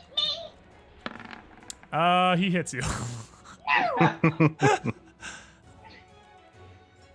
And with his flanking, you are going to take 6 damage from this swing. And he's going to try again. And that one is going to be a whiff. Done! You bleed for 1. Roll me a d20. Okay, bleed for 1. Nice one. I find it funny that my dagger is like the murder machine. How is your dagger the blender of man? All right, you're still bleeding. 13. Okay. It's just on a 15 plus persistent damage ends. Okay. So I have my trusty tree here, and I am going to charge. I'm just hoping that Shanks isn't an idiot and didn't. I don't know whether. I can't see whether this hallway goes through or not, because I haven't actually gone far enough in. But Dirk fired an arrow over there. Shanks fired an arrow, so I feel like it's safe to assume. Okay. Yeah, you saw an arrow fly away. You can hear the sounds of battle echoing through the cave for sure. Yeah. So I'm just gonna charge, which is move at double your speed. Oh, Furious charges your first level? Yeah. Okay. Yeah, so stride up to double your speed and make a melee strike. So I am going to move double my speed. And Doesn't have to be in a straight line anymore either. It's just a double move. Yeah. So is this 40? A little bit more. Your speed 25. Yeah, so you can go. Oh, okay. Yeah, goblins are speed 25. So you can Okay. definitely rush up to this guy, screaming, dragging a tree behind you. Yeah. And then I'm just gonna whack him. Whack him with my. All right, give him a wag. Aha! With +7, so it's gonna be a 26. Oh, that's a crit! Oh, that's a whack! That's a freaking like that's a whack. And then that's gonna be One hit point left. 2d10 plus 12. Oh my god. Do you do D10 plus 6? I thought you did more than that. I thought you did D10 plus 8. I do D10. I do D10 plus 8, but I don't think does all of it get doubled? Because I don't think that know if the rage barbarian. damage multiplies. Yeah, that's right. I don't think so. I think it's just the weapon damage. I think gonna it's be second, 20. just everything multiplies. Oh, everything does? So I- it would I be think. 2d10 plus 16? I'm pretty sure you just hit this guy for 2d10 plus 16. Okay. Well, I mean, I will hit him I'm for pretty sure he's dead regardless. Yeah, he's he's We dead have at the to check. 16, but you can go ahead and also roll the 2d10. Oh. Wow. Good thing it was with plus 16. Is that a crit failure, though? Do I not hit him? No, that's damage. That's- So Oh, that's damage. so your 2d10 plus 16 is 18, which is beyond enough to smear the leader of the knights and just crush him into a tiny paste across the stairs here. Super dead. Get him, Gug! You have one more action still. No, because the charge is 2 actions, actually. Yeah. So then you have 3. Attacking is the third. Oh, the attack is No, part the of attack is That's part of part the of the charge. charge. Yeah, that's Oh, okay. that's charge is Okay. for 2 actions. You get to move, strike. That's what charge is now. It's a feat you can take. Okay. Yeah, that's the. Otherwise, it'd be pointless because you double move is just 2 moves. Yeah, okay, that's true. I didn't Yeah. think about it. A Okay. A lot of the new powers in second edition are focused on giving you bonus actions. There's less stuff that just gives you whole ass free abilities, but there's a lot more like Furious Charge. It's you do 3 actions for the price of 2. There's a lot of those kind of abilities in second. So you still have 1 action left. Okay, so I am going to drag my bloodied tree over here, like behind this. I'm gonna go over here next to Jen, kind of bracing in front of her, like looking really menacing with like my bloody tree trunk. And as you move up to him and into your turn, we go to Gug. This one, the glow fades immediately, and his ears like drop down to the side of his head, and he almost physically shrinks down. And says, no, I'm sorry, please. He hurt your dog. Gug will no, the dead guy hurt my dog. I'm not going John Wick this time. Oh wait, you guys don't know that story. We'll have to tell you about it later. I know that I understand the reference if they hurt his dog in John Wick. That connection I could make. I don't know if there's a story there. Nick has a role-playing story too. Gug will flourish his lance in a menacing manner, hoping he doesn't realize how completely unbloodied it is. You lucky, we heroes. You will tell us. You're our prisoner now. Tell us everything you know about mosquitoes. Shanks, you bleed for 1. And roll it. And roll D20, yeah. And I'm doing an intimidate to try to get him. I actually have that skill, by the way. Oh, go for it. Yeah, you can do an intimidate. Fun fact, this creature also has a -4 on its will DC, so it is DC 0, or 10. Oh, great. It has a -4 on its will DC specifically against being intimidated, and you still didn't do it. But it's okay. It noticed it wasn't bloody. It noticed the spear He wasn't sees bloody. it's not bloody. Shakes. I'm going to plug the hole with the finger. All right, maybe a medicine check. You successfully plug the hole with a finger. You stick a finger in the bleeding hole on your chest and staunch the bleeding. That's the 2 actions. Goblins, man, they're great. And I'm going to move 25 because I don't know what's up with the hero things, but 25 is definitely what goblins have. I don't know. Adamantia. It's new and might have issues in it.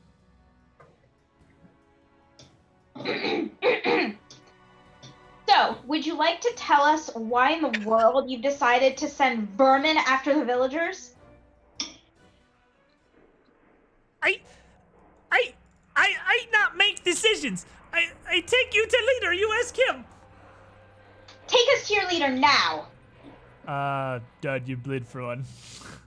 And roll a D20. Okay. D20. Now, Oof, unfortunately, Almost. Yeah. you. Oh, Adamantia, you're gonna. Adamantia also rolled. So she That's she. That's starts an to- intimidate roll. Oh, that's Just an get him to intimidate take us to roll. the leader. Well, he's scared. He's very intimidated. Unfortunately, you're still raging, and you actually can't stop to administer first aid to yourself. Yep. Because that has the concentrate trait, I am almost positive. So you are raging. Yeah. Everyone else has seemed to let this little 1 health might live. Does the raging barbarian goblin also let the might live?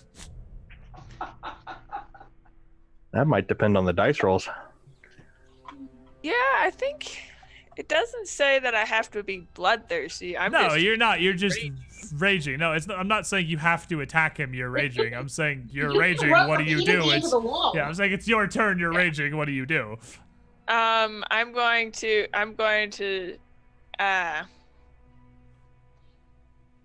okay, well, it's my turn. I only have 6 seconds. I'm gonna go over to this other goblin wherever he's down and just whack him again with my stick a couple times just to make sure he's like super. And I'm displaying to this other guy just to, make sure. Mr. First Aid actually does not have the concentrate trait. You can do it.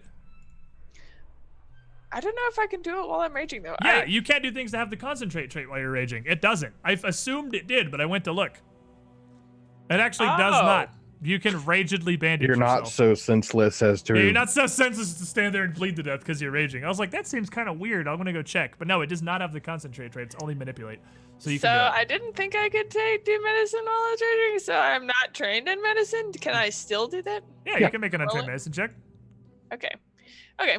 There is I will just... there are only specific actions you can do. You can't do untrained for skills, and administer first aid's not one of them. Anyone can do that.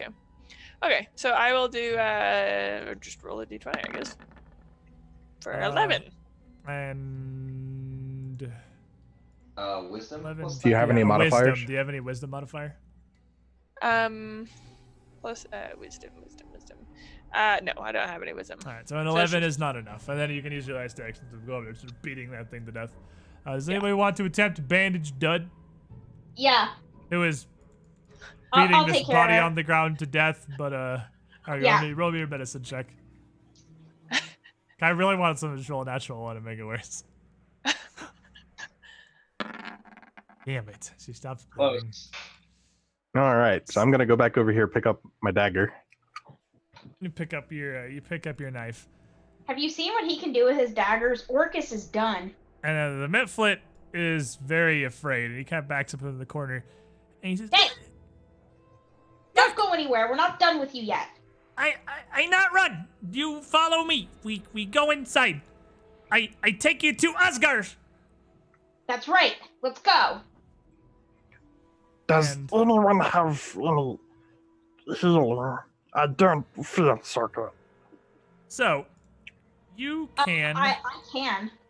in second edition take a short rest, which is 10 minutes. So you have to tell your little Mitflit friend here to wait for Sure. 10 minutes. And during a 10-minute rest, someone, and this does require you to be trained in medicine, someone I who am. is trained in medicine can treat you with their healer's tools if you have healer's tools.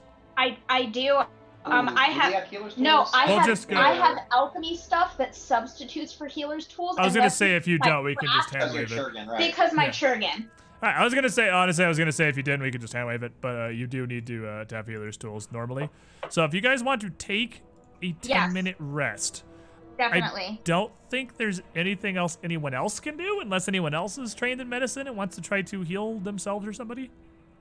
I'm trained in medicine. I'm trained in medicine. I don't have a kit though. I'll let you guys for now do it without the kit.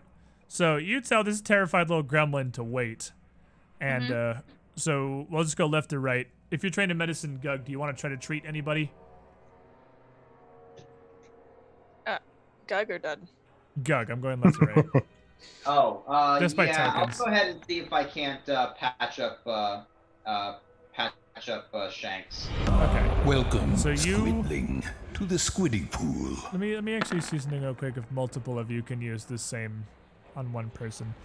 I mean, there's 3 of us who were hurt, Okay. 3 of us for who were trained. reference, not more than one person can't use it on the same target. So if Jen's gonna use it on Shanks, you should use it on Dud or Jen. Okay. And Peaches, you So can I do- guess since thank you, sub. Shanks is the most hurt, I'll let The trained healer work on Yeah. him. well, we're both trained, but Yeah. you're alchemy The trained guy. So healer. I'll go to heal. Trained healer.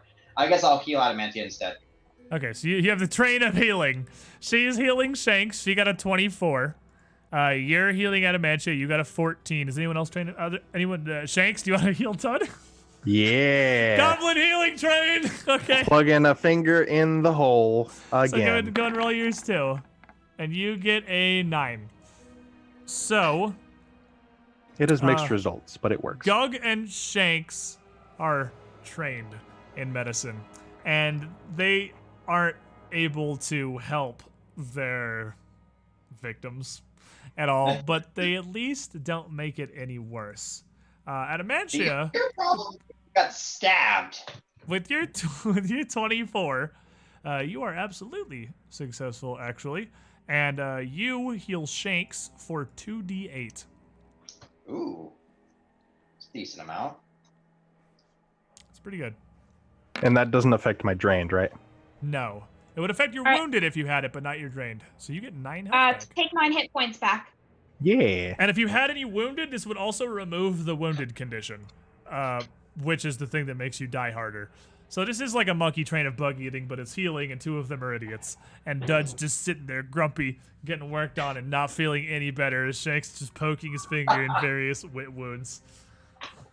I'll check the leader of this squad out. I'll check out his mangled, smashed corpse. Does he have anything interesting on him? He has 10 darts, a short sword, and a small vial of venom.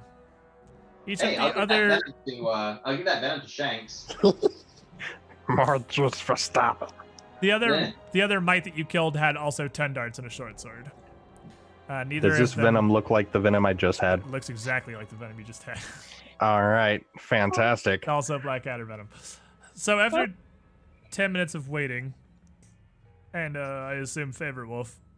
Oh is yeah, I back forgot there about with him. you. Oh shit! I forgot my dog. Oh no, my dog! You did actually dog forget would- about Other Wolf, who was the interest in the cave some more, but nobody cares about Other Wolf. You are you getting Other Wolf back too?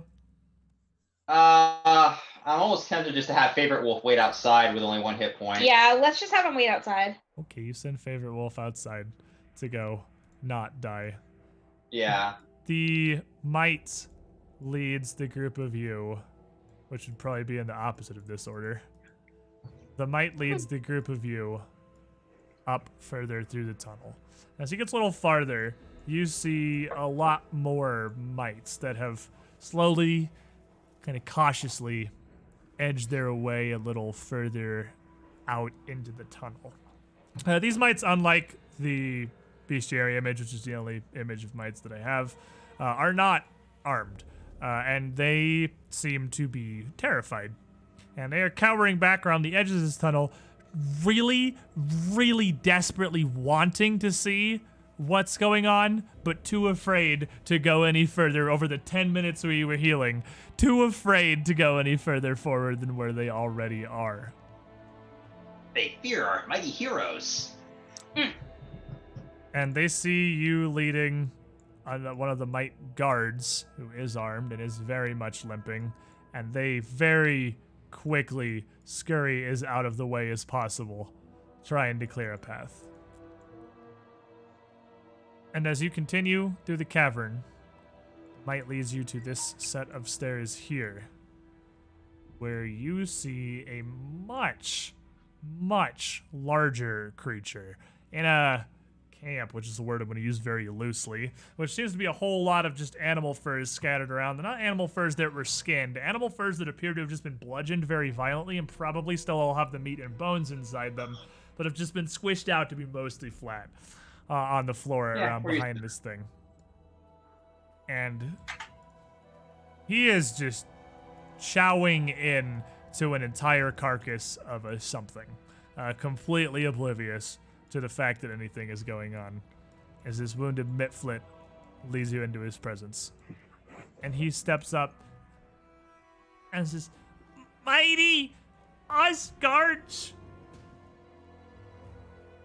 these..." And Asgard kind of looks up from his meal, from the animal he's just ripping apart with his fangs, and looks down at the mite in front of him. "Why you hurt?" Mite looks up. These. He seems too afraid to even talk. And Asgard drops the thing he was eating, reaches out, and grabs the mite, who screams as Asgard bodily picks him up and bites his head off and just starts crunching. Hey, he was our prisoner. He seems tasty. He looks down to you. Asgard's not know you. Why you in cave? You not blue gremlin. Because of the mosquitoes.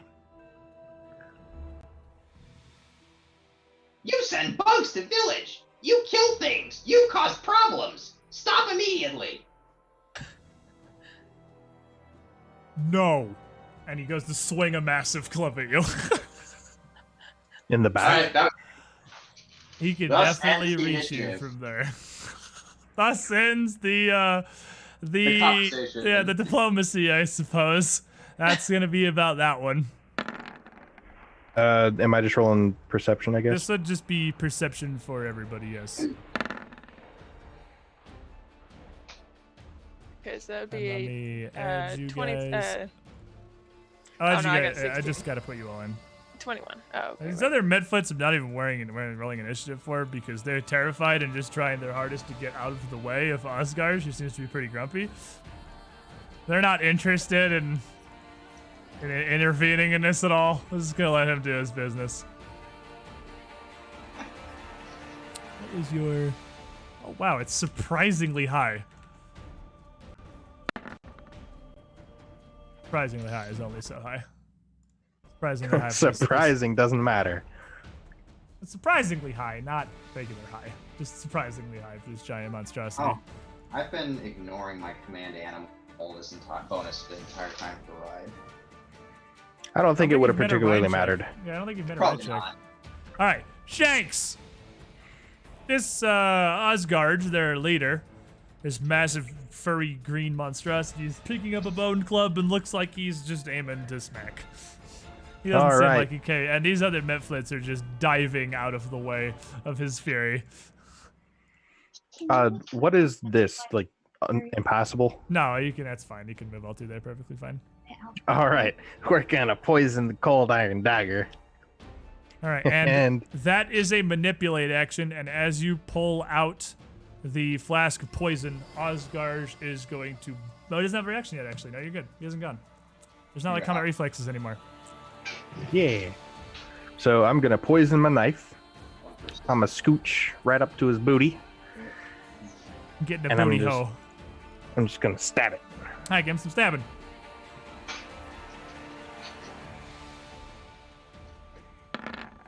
Hey! Nice. Oh no. That's a stab. Oh yeah! The move Oh, up. no. You move up and you immediately just crit him as he All readies right. to slam. DC 18. DC 18. Fortitude. Fortitude save. Okay. He does resist the poison, but you do crit him with the dagger. All His right. fortitude is quite girthy. And it's a cold dagger, right? This is cold iron. The cold iron doesn't matter to him. No, that's not 14. That's 8. I did the wrong number. So that is 6 lower than that, so 15. Yeah. All right, you cut him for 15 damage. Done. So I see this guy's club, and I'm like, I have an axe. So I am going to drop my club, unsheath my great axe, rage. Oh, I can't hit him from here. You cannot now. Mm-hmm. Turn one of the rage. Okay, so I am going to step forward. I'm still thinking clearly here. Gonna step forward, and as his back is, he would be looking at Derp now or no? He hasn't He hasn't reacted even to turn reacted. Like a derp He yet. hasn't even reacted. Okay, Shanks so just I scuttled will. behind him with. Yeah, I'm gonna That step was a up very big. and try and just cut with my great axe. Oh, so you're not raging? No, I'm not raging because I can't do that this turn. Okay. Give him some great axe. Okay, so this is +7. Question. Answer. Question? Okay. A 15 misses. Okay. And that's all I can do? All right, go. All right, so Gug's gonna focus down on him and says, "You big, you adversary, you my prey." So I'm gonna use Hunter's Prey to mark him. So that's gonna give me a bonus to basically I get an extra 1d8 precision damage every round when I hit him. Okay. Second action is gonna be to move up behind Bryn. Swing your massive So frickin' lance. yeah, he's in reach range for me now. So since Derp is directly across from him, I get flat-foot bonus on him, right? Yep. You're flanking. And next I get my attack. So that's 19, and his AC is 2 less. Yep, a 19 will hit him. Okay. So this is gonna be, normally it's gonna be a D8 plus 4, but it's gonna be 2d8 plus 4 because of Two the weapon prey dice. bonus. Mark's pretty good. Oh, that's So another 15 healthy damage. 15. All right, so you, before Osgard can even get his bone mace up to start doing bone Smacking mace stuff to whacking. you, Shanks has already crit him, and Gug has got a solid hit with his lance in. But as you cut through his hide, he seems completely like oblivious to the pain because like blood's coming out. He's clearly injured, but he seems absolutely like he doesn't even notice. And as he picks up his club and turns, his wounds start to just close almost as fast as you're opening them. He picks up the club, and about a second later, "Hey! You poke Asgard!" and turns around, just brings this massive club down on Shanks. I'm going to attempt to dodge out to the left. What does that put your AC up to? 19.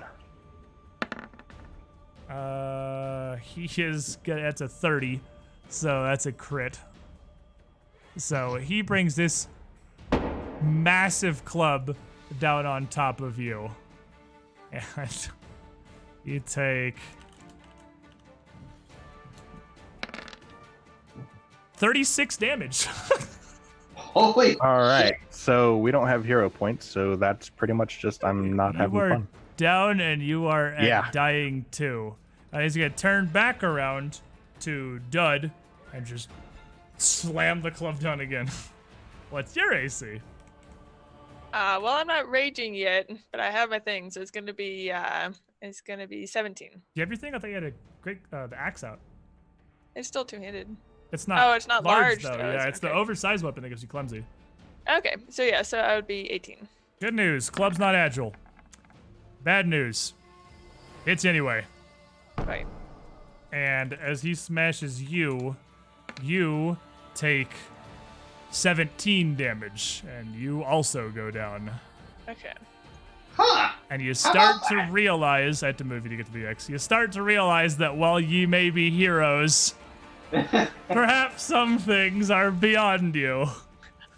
And he's gonna just slam it down again over the now fallen Dud on top of Gug. What's your AC? My AC is an 18.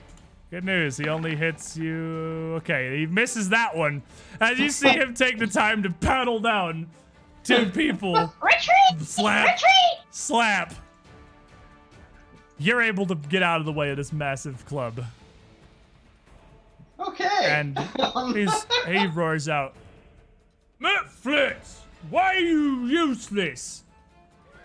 And they start to inch forward and crowd around the area a bit. Adamantia. Run! Lure him outside? I'm gonna move over here and throw down some alchemist fire to try to get them to move. All right, they're the ones in front of you. Mm-hmm. Look at me, Dad. Give me that splash check. Sorry.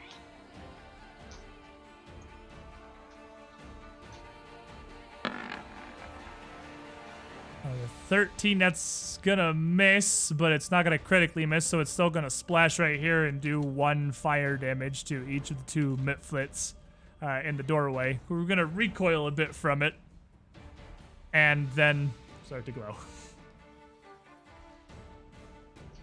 Move Move past him, I Move guess. past him? I guess. Yeah, you can just move on by. Wait, how much damage did you do to me?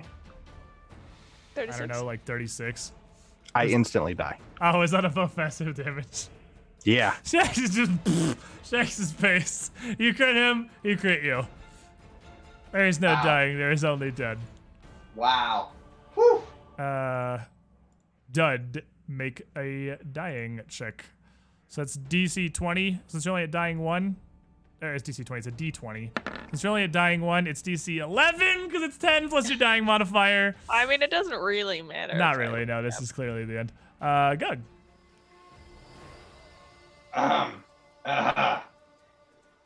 Well, a little nervous here. Run! Run! We will fight you in the forest! We are strong there! Yes! Alright, so, he's gonna, after spitting that, he's just gonna turn around and just fucking book it. So as you run away, Osgard does have attack of opportunity as a reaction. What? Oh, come on. And All right. he is gonna like step forward towards you, grinning, and just try to eat you whole. What's your AC? 18.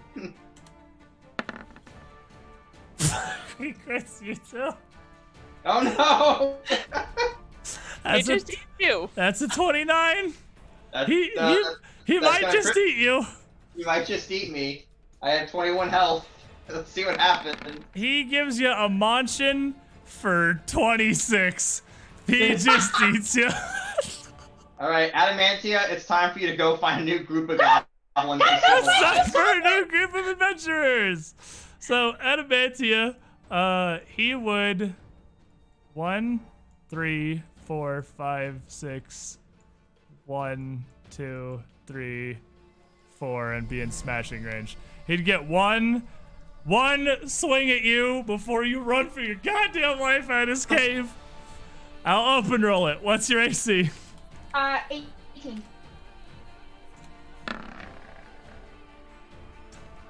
$18, you say. That's a hit.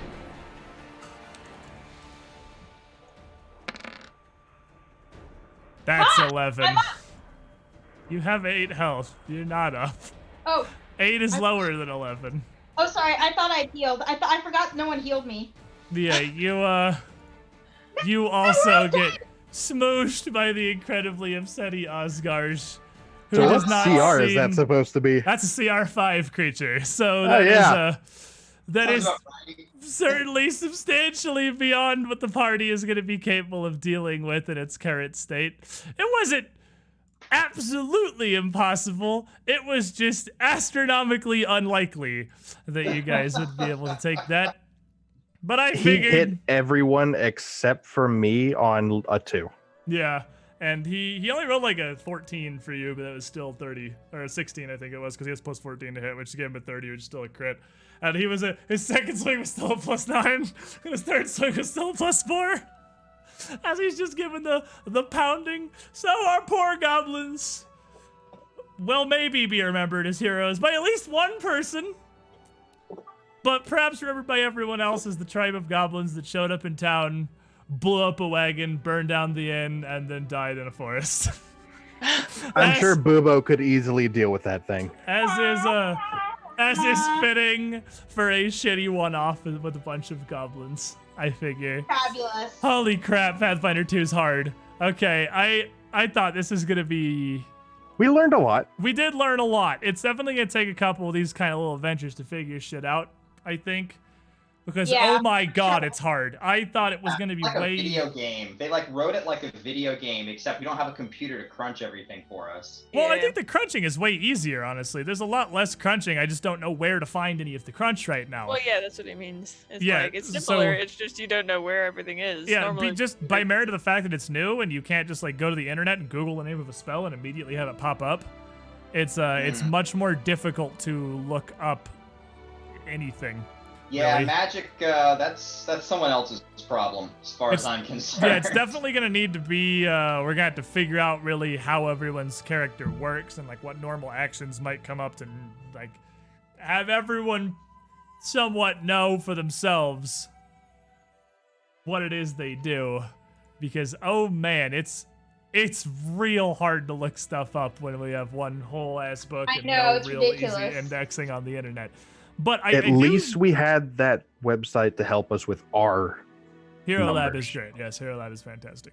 I do feel like, even with what little we've learned here, that once we get through a couple of sessions, I think it will be a lot smoother, because a lot of things are general, and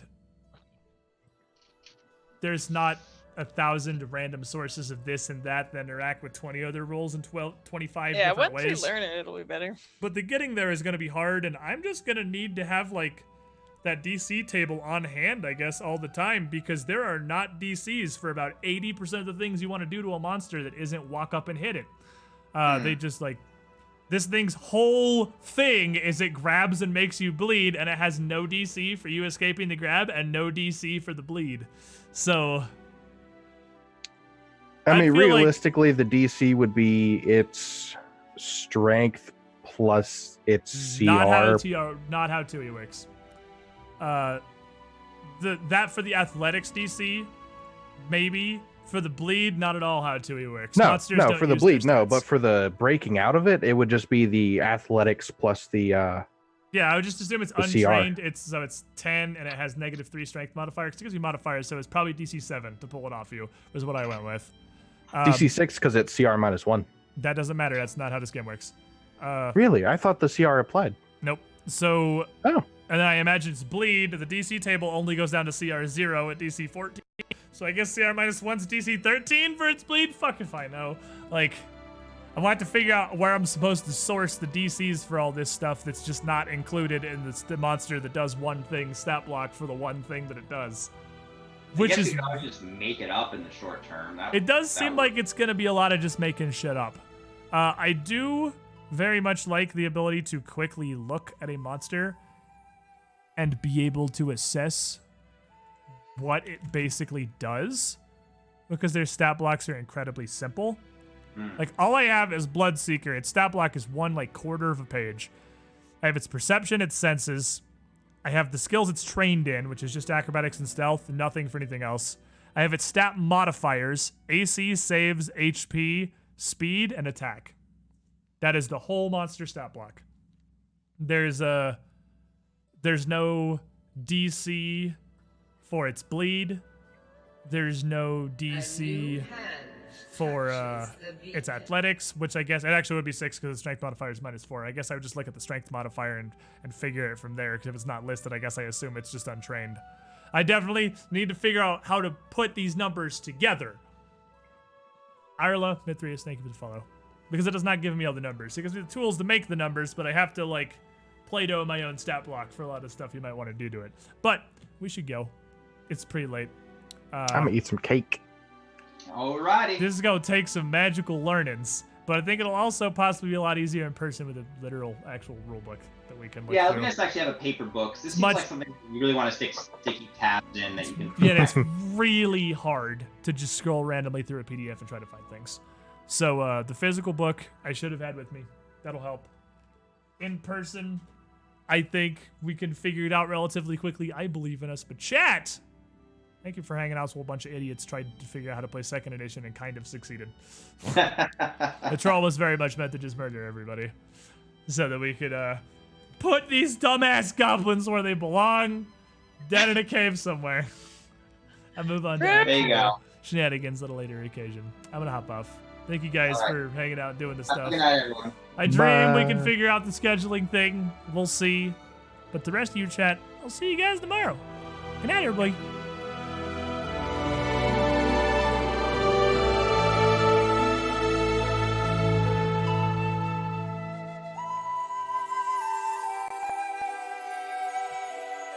Okay. Poisons are really fun. What?